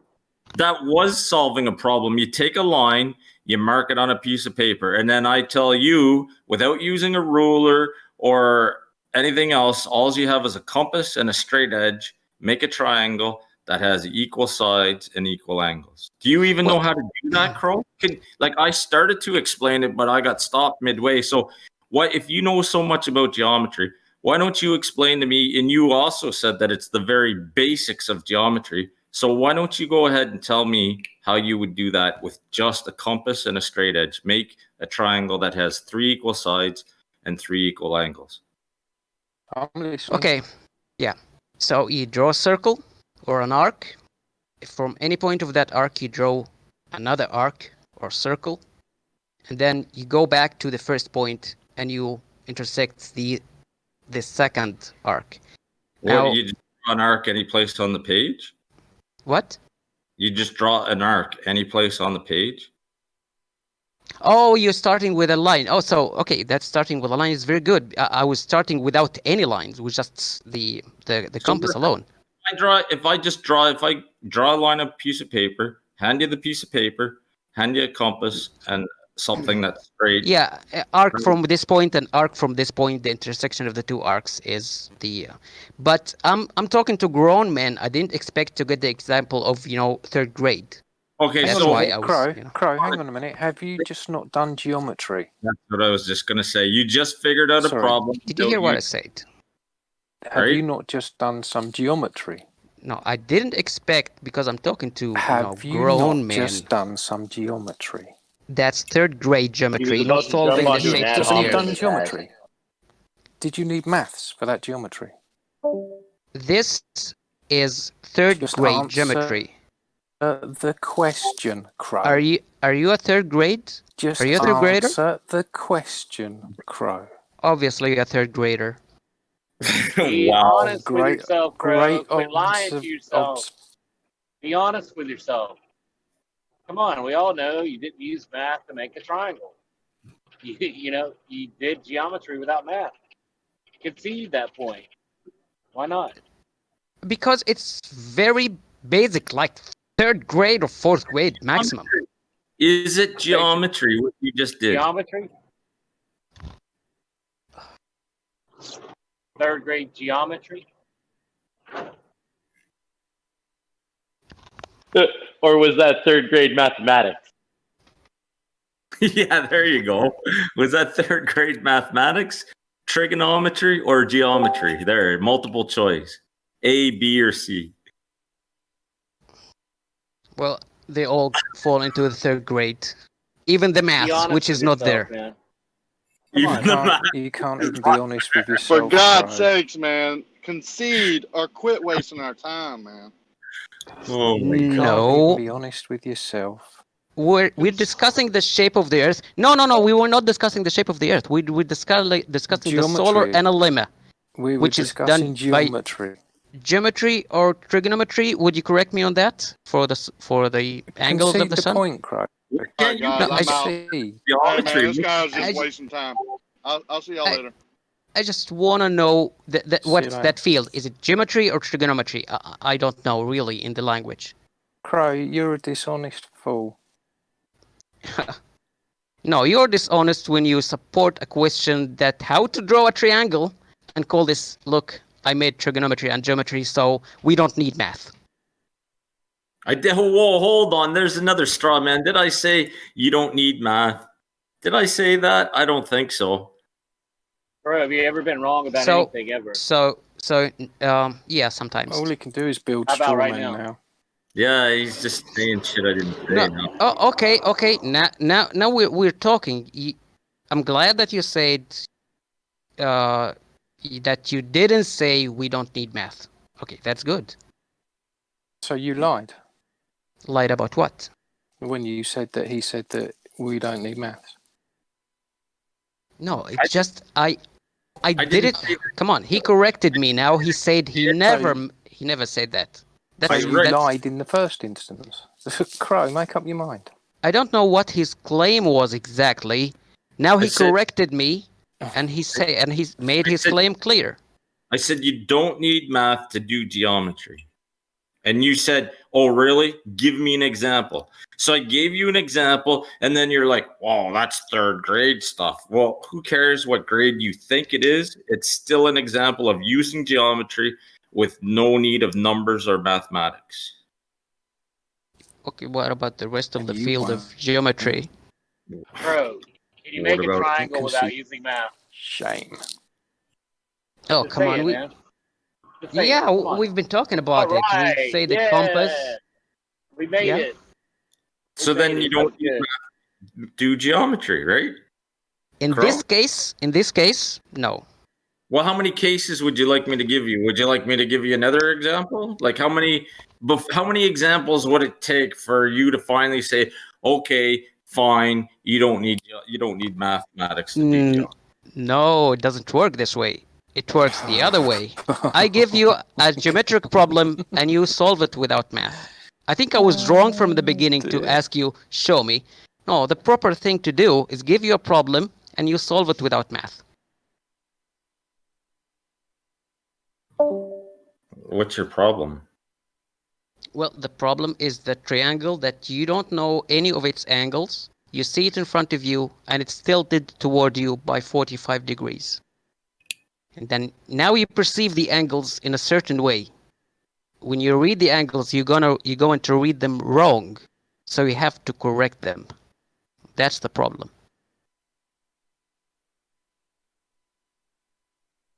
Sorry, what were you saying? I was just typing something. Okay. There's a triangle in front of you, and that triangle have all different angles. And it's tilted toward you. Now, let's say you take an image to what you see. Towards me? Yeah, tilted towards you by 45 degrees. You Why? take an image. Why is it tilted? Is this a real triangle or problem. a triangle drawn on paper? Real triangle.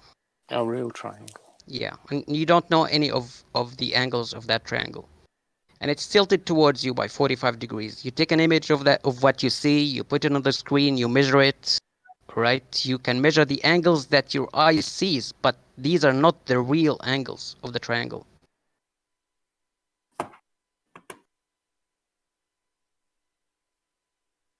Include the real angles of that triangle.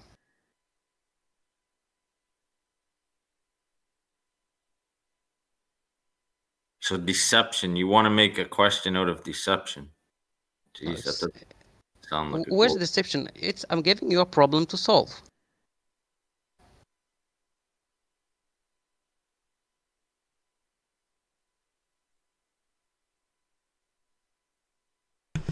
I'm back. Problems, did I hear? Solving Oh. problems. Yeah, Crowe's giving us a problem to solve. Wow. Okay, what's this problem? What did I miss? The problem, well, you missed that. Okay. Who said? Let me give him a little bit of a backstory. So yeah, okay. I got involved with the conversation because he said you need mathematics to do geometry, and I said no, you don't. And he said prove it. So I said okay. If I take a line and I draw it on a piece of paper and hand you a compass and a straight edge, you can make an equilateral triangle just using the compass and the straight edge. No numbers, no math, and all this. So. He, for some reason, doesn't want to concede that you don't need math to do geometry. No, he conceded. Because I'm proud of you, Crowe. Because it was a grade 3 problem that I gave him. And so now he's saying, no, he messed up. He should have asked me to solve a problem instead. And his problem is we have a triangle that's angled at 45 degrees to us, and we don't know the angles, and I'm not quite sure what he wants us to do after that. How do you know it's 45 degrees? That's the input of the problem. What do you mean? Like I'm telling you, the triangle is tilted toward you by 45 degrees. You don't know the... Sorry, the triangle is tilted towards you? Yeah, that triangle is sitting on one of its sides and tilted towards you by 45 degrees. Sorry, this is a three-dimensional triangular problem. Yes. Yeah. Okay, can you define a triangle for us then, please? Triangle, 3 sides with 180 degrees in between them. Yeah. So, but you're saying there's a triangle, right? And that triangle is tilted towards us at an angle of 45 degrees, right? So are we bothered about the triangle, or are we just bothered about the 45 degree angle? No, we're bothered about the real angles, because the angles that we're going to perceive is not reality. Okay, well, let's build this triangle then. What about the baseline? What about it? Well, that's the baseline, is the baseline, right? And then we go from, let's say we're starting at A, we go to B, it's a triangle, AB is the baseline. Okay. Angle at B, that it's tilted towards us at 45 degrees. Yeah? No. Do you see that compass in the debate discussion I think it's the debate discussion. Yeah. So so think that this compass is tilted towards you by 45 degrees. Yeah. So that's what I'm saying is the baseline is AB. B is the point where that the compass is, and there is a 45-degree line that goes all the way up the compass.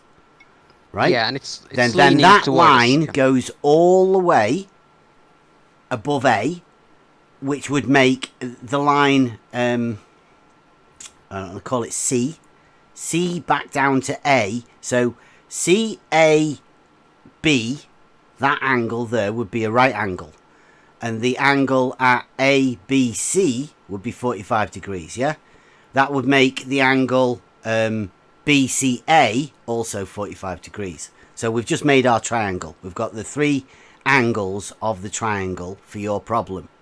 Where do we go from there? No, I think I didn't explain it well. Oh.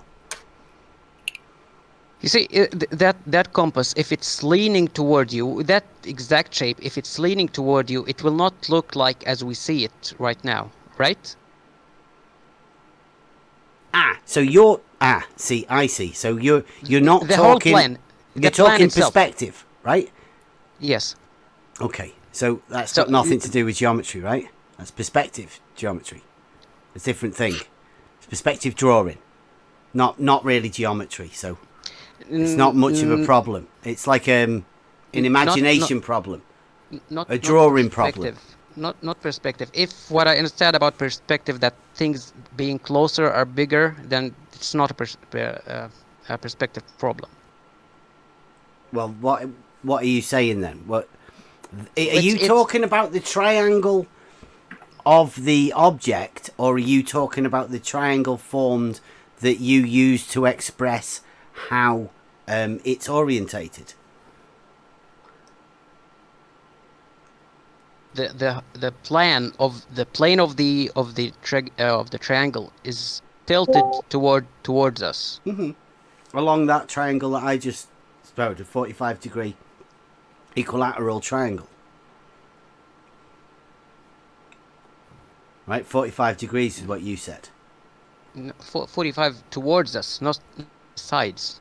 Yeah. Well, so you would be stood at A, and the line from your feet, A to B, would be to the base of the object that you're looking at, right? And then that object is tilted at 45 degrees. So yes. that forms the triangle that expresses the orientation of the other of the object that you're talking about. That's how you express its orientation towards you. Yeah. So the tip of the triangle would be lower than it is in reality. I mean, no, it would be where it is in reality. I mean, the tip of the triangle, as that leans towards you, the top of that compass point would be where it is in reality. You'd be able to measure that by using all of the you just make a triangle, at the point where the top is, and you would drop like a perpendicular down to make another triangle that you could then use and to measure the point. I mean, what was the problem? I think we're not on the same page, because if you tilted that compass at 85 degrees, then the distance between the hand and the pencil would be very small. That's what I'm talking about. Didn't we keep changing it all the time, changing it? It was 45, now it's 85. You're all over the place. Yeah, do you want me to get this drawing for you? Because I mean, this is just imagined, right? So do you want me to get the board out, and then we can sort of measure these and mark it out?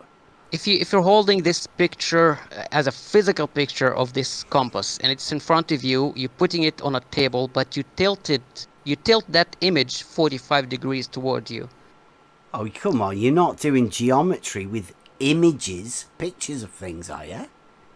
Well, I'm trying to deliver what I'm trying to say, because you said I'm standing at one point of the triangle. No, I'm standing far away from the triangle. Which triangle? That was the question I was asking you. What triangle? Are you talking about a triangle that you've just taken a picture of, and now you're putting the picture in the place of the triangle? Or are you using the triangle that you've formed by looking at it and describe the angles that you've just told us about? Which triangle are you talking about when you say this? Okay, if it's standing up straight, then I see a triangle. If it's tilted towards me, then I see a You see a triangle? Yes, but different than when it's straight up, right? Like an optical illusion. Because the triangle isn't like that. It just looks like that because of the way you're looking at it. Yes, exactly. Okay, so what's the problem? Now, the problem, if you can measure these angles by any means, the angles that you see, the illusion, wouldn't you need math in order to conclude the original angles? How would you measure those angles, for starters? I mean, you say you just said you can measure these angles, but it's remember, what you're looking at is an optical illusion, right? You don't know that. You've just got to look at something that you know it. Well, you don't know it's an optical illusion, but you've just set it up the scenario that we have. So how would you measure those angles that you're just talking about? Yeah, if you just take an image of what you see and put it on a screen, just put some protractor on the screen, you measure the angles. Okay, so what you want to do then is you want to take an optical image that you don't know what it is. You want to take a picture of that, then in order you can use that as a flat thing that you can lie down and measure angles, presumably with a protractor. Well, this was my proposal. If you have any other method, it's okay. I was suggesting that. I'm saying, like, is that your method? Is that I'm struggling to understand what the problem is. I think you've got a problem in your head that you've decided that may be a problem, but I can't, for the life of me, work out why we would want to solve this problem. There doesn't seem to be a reason behind it. Well, I solved a lot of problems like that all the time, and the purpose of this practice is, I was just saying that problems. Well, have you ever tried to do the problem of is level a straight line or a curved line? That's a semantic. What? You don't think that's an actual problem that needs solving? You think that's just a semantical argument? Well, it's okay then. Let's sort it out with semantics. I say all of the dictionary definitions everywhere say that level is a tool that establishes a horizontal plane of reference. Level is a tool? Yeah, a level is a tool. Do you want me to get you... we got the... Buster gave us a thing on the website the other day. We put it... You can tick for your best... Oh, I don't know where to put it. Maybe it was right at the beginning, was it? It's gone? No way. Let me try that again. There you go. This is your vote. We've got this right at the top of our page, the main page on the evidence thing. Have a look at that. That is your dictionary at level 65 definitions, and you can have a click which one that you like. Have a look at the first one. First one's the best. 239 people. It was 237 the other day, so I know I added mine to it. somebody else must have done. Just have a go. Okay, Everyone, the first, click it, the first, go there and find out. Yeah, what's the first one say? Level is an instrument. Yeah, tool. Well, I think when I say I'm living at the 3rd level or go to the 2nd level, or I'm good at school, so I'm yeah. So I think it's very strange. I can understand that level could be short for an instrument. Yeah, but yeah. Keep reading it. That's the top definition. That's the most people have liked that definition to say, yes, that is the definition I like. Well, I like the second one. Well, what's the second one say? Having no part higher than the other. Yeah. Perfectly flat and even, conforming to the surface of still water. Yep. Okay. Yeah. I like this. Yeah, horizontal. There's no curvature in any of those definitions. You can go all the way down to 65 of them. There'll be some for being honest and, you know, computer game levels and all that, but they're not really that popular. The ones at the top are the ones that most people like. Now, you'll notice there's a lot of horizontal and level, plane. All of these things are all flat and straight and, you know, no curvature. There's no curvature mentioned anywhere in any of those definitions on that page. Yeah, so, again, what's the problem? Well, you said it was a semantical problem. Now, have I not just sorted that out? Or is it you that has the problem with the semantics, that you don't like those particular words? Is that the semantical problem we have? 239 votes, having no part higher than any other. Perfectly flat and even, conforming to the surface of still water. Yep. Okay, so if I stand at some point and I try to make something level. Okay, keep us in flat. I'm going with you step by step. It's semantics. We don't want to wreck it. I mean, that's the definition you chose. Flat. Right? Okay, flat would be level. In that I think we can, from this definition, we can reverse it and say flat means level. Yep. Or no part higher than the other. Yep. So I'm standing at one point. I'm using a level, or I put my painting on the wall level. Right. That's no problem. Now, if I put move your painting on the wall level, do you mean the top and the bottom are level and the two sides? My table. Are vertical. Put my table level. Okay. Table. My table. I put my table plane. Yep. level. Now, on a sphere. Not on a sphere. Now that table is in a plane. That plane is horizontal where I'm standing. Now, if I move to another place and put another table, that table, the new table, would be in a different plan or different orientation plan. Depends. Is it at the same elevation as the other table? Yes. Well, let's say it's they on are the same on the plane then, isn't it? No, the same elevation, not the same plan. Yeah, if it's the same elevation, it's the same plane. It's a horizontal plane. If it's, let's say, it's on the surface of the water, and the water is flat, so the table is made of wood, it's floating, it's flat, it has a horizontal plan. Yeah, on a canal. Yes. Now, if I move in that canal like 3 miles or 60 miles, let's say 60 miles. Let's say we've got a canal that's 27 miles long in between locks. Is that enough? Yeah, okay. Enough. I can imagine that.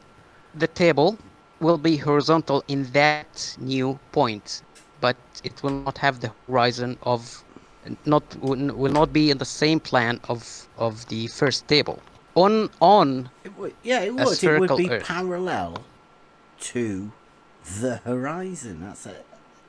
Again, semantics, I know, but that is the definition. Right? I'm not going against the definitions of anything. I'm not calling anybody semantics or anything. I'm not trying to make up new definitions of anything. I'm just giving you the basic facts of what there is. Now, all the dictionaries say that level is horizontal plane at no point higher than each other, even surface, level, flat, right? All of those things don't have any curves in. Not one. Yes, okay, but when I move to another point, that's the problem. On a spherical Earth, if the Earth is flat. If the Earth is a globe. Yeah. That's what I'm saying. Well, I'll tell you again. On your model, you have intersecting horizontals. Now, in reality, that doesn't ever happen.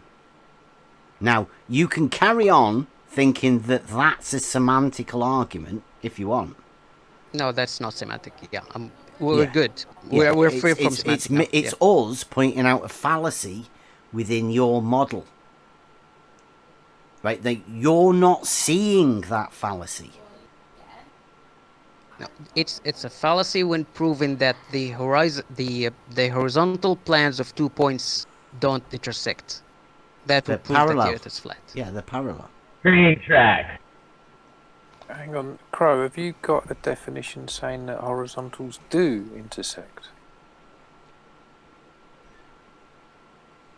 According to the globe, would you think that the horizontal... When did the globe say that? Have you got a definition? Why are you so latching a definition? I'm talking about the understanding of the globe. Maybe I understand it wrong. Do you understand it? Look, Crowe, Bev has read you definition after definition to get rid of the semantic argument, right? Now I'm asking you for a definition. That's not a definition. To back your claim. That is not a definition. I'm describing something. You cannot find Yeah, so the definition solved for a problem. Which is your opinion? No, it's the globe opinion. It's not mine. It's your opinion. You don't have a definition to back your opinion. Definition of what? Can you tell me so I'll look it up in the internet? Horizontals that intersect. Which is what I asked you. Horizontals that intersect, which is your claim. Do you expect to find a definition for that or an explanation? A definition would be nice. Or a definition, and what would I type in the dictionary? I would type, or if I were you, or go and find a surveyor and ask them where they have calculations for where horizontals intersect. Just ask a professional, please. Yeah, okay. Yeah. That's a good question. Yeah. Yeah. Okay. Ask Jesse or any of them as well. Can you stop making this pathetic claim that they do intersect when it's never been shown, it's never been defined, it's just your opinion and it's pathetic? No, it's not my opinion, it's the globe opinion. It is your opinion, Crowe. How do you know my opinion is and what's not my opinion? Who's the globe? Please. Ask anyone who understands the globe, ask him if horizontal planes on different places intersect. He will tell you yes. Have you ever asked anybody that works with horizontals in reality whether they think horizontals intersect, or whether they know horizontals intersect? I've seen Larry Scott explaining some things. That's the first example come to my mind. Okay. I didn't ask him that question, but the diagram he was showing this. Are we showing horizontals intersecting? Yes. Okay. So, Larry Scott, you presume he's a surveyor, do you? Yeah. Okay. Now, Larry Scott has told you, or what you've gleaned from what Larry Scott has shown or whatever, is that Larry Scott has stated that horizontals intersect. Yes, he had an angle between two horizons, and from that angle he calculated the radius of the Earth. Okay, so yeah. Wait a minute, Larry Scott. Is that did you just claim that he He's measured the curvature of the Earth. Yes. Do Yeah, you have Wow, any look of at his that. images? New Do you have entry. do you have any of his images like close you can access? No, I don't. I don't have any of Larry. I'm not really allowed to go over to Jose's, and Larry doesn't really come over here for that much. Hey, do you know how to get a hold of? Jose's scared of your words, Bev. That's what it is. Do you know how to get a hold of Larry? Maybe he could come over here and talk about his Earth curve measurement. Let's see. I've tried to get a hold of him. It used to be Larry GPS on Discord. Yeah, Larry's just now tied with Jesse Kozlowski. Wow. 3 claims of curvature measurements. That's impressive, that. Yeah, come on. Didn't you see that 3 of them was making something to measure the radius of the Earth? Were they? Yes. Brilliant. How do you reckon they did that? How do you from what you got from what they told you, give us the method. I'm interested.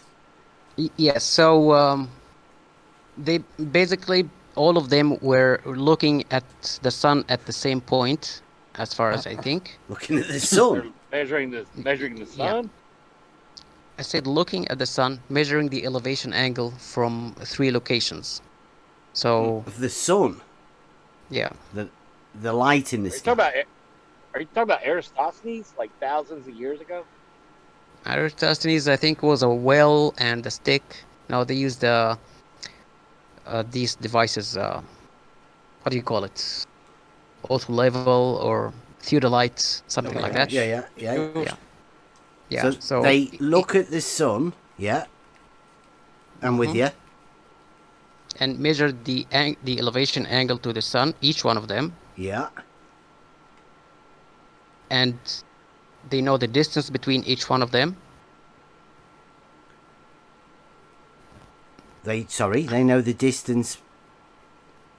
They know the distance from, let's say, 2 observers to make it easy. They measure the angle. They know the length of the arc from each arc between them. Sorry. Yes, the arc.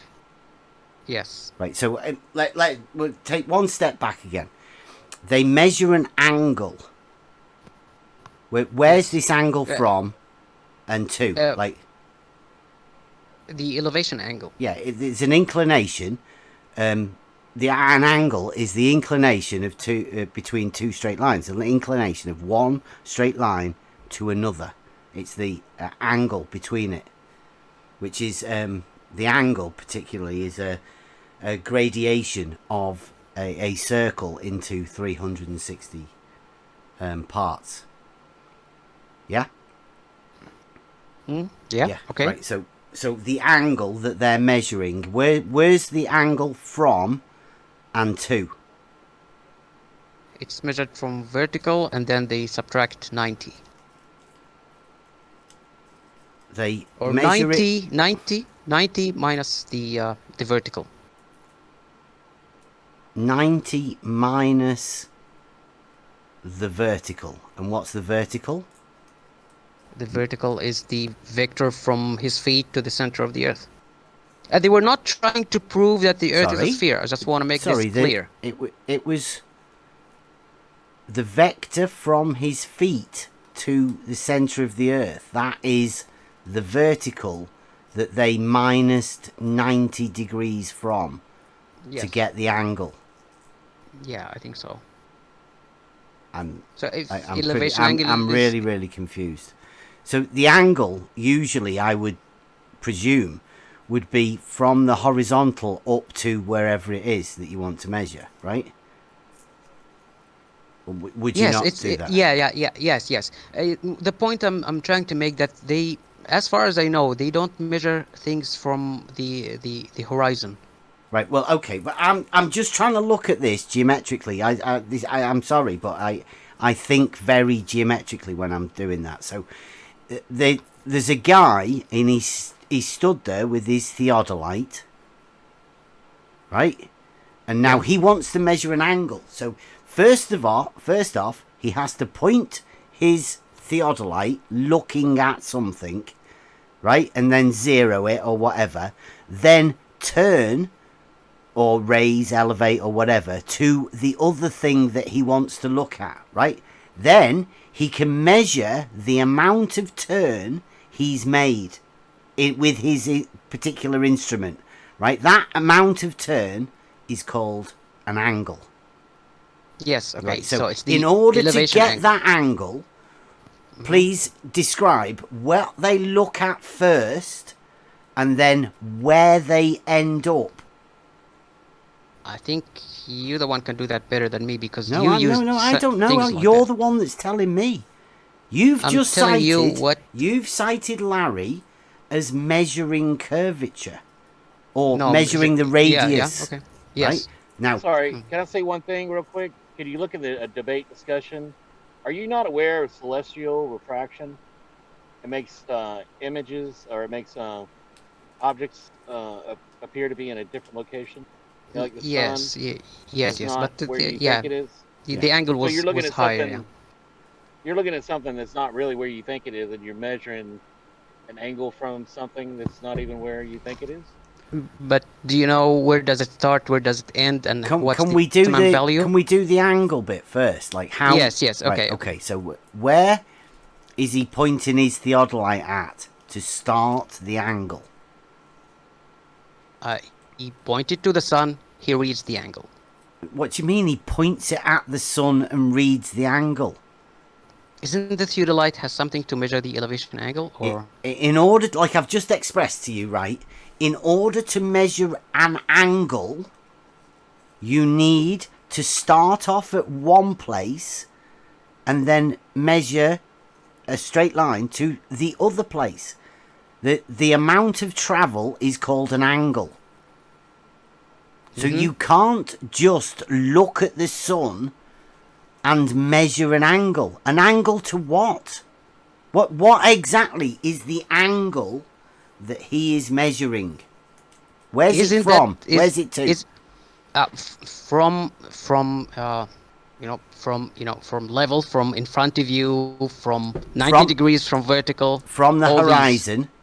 No, not from the horizon. He doesn't measure it from the horizon. He couldn't see the horizon at that point. Maybe. Measure it from the horizontal then. You set the tool to horizontal. Yeah. Okay. I'm not sure. I'm not sure about the how do you do exactly when you measure the elevation angle of something? What do you do with your instrument? The elevation. Yes, elevation angle. You would set it at horizontal, wouldn't you? And then you would measure the elevation, the amount you raise the scope from horizontal to the other. Okay. Yeah. To the sun. So you set. Yeah, I think the base must be set horizontal. Yep.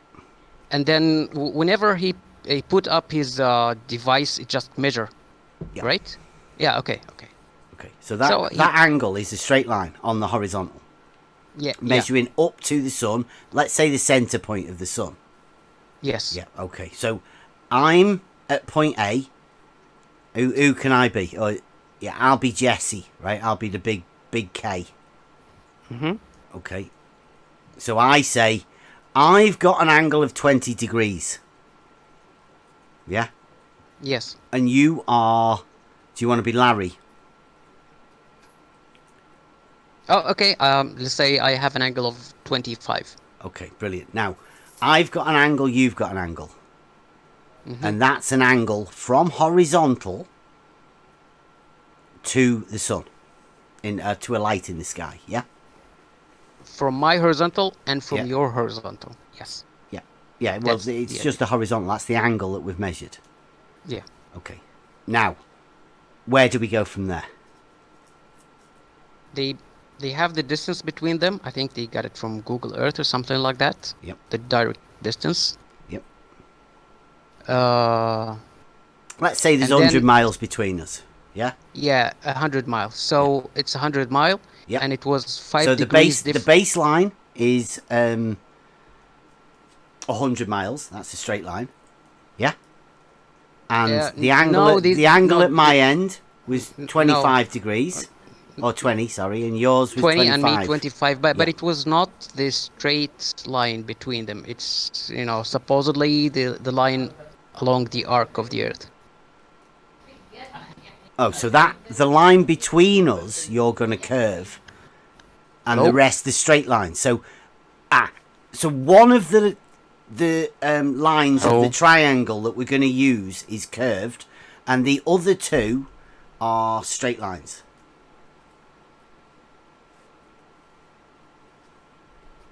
I don't know. You won't be able to use trigonometry, will you? What did they use in order to do that?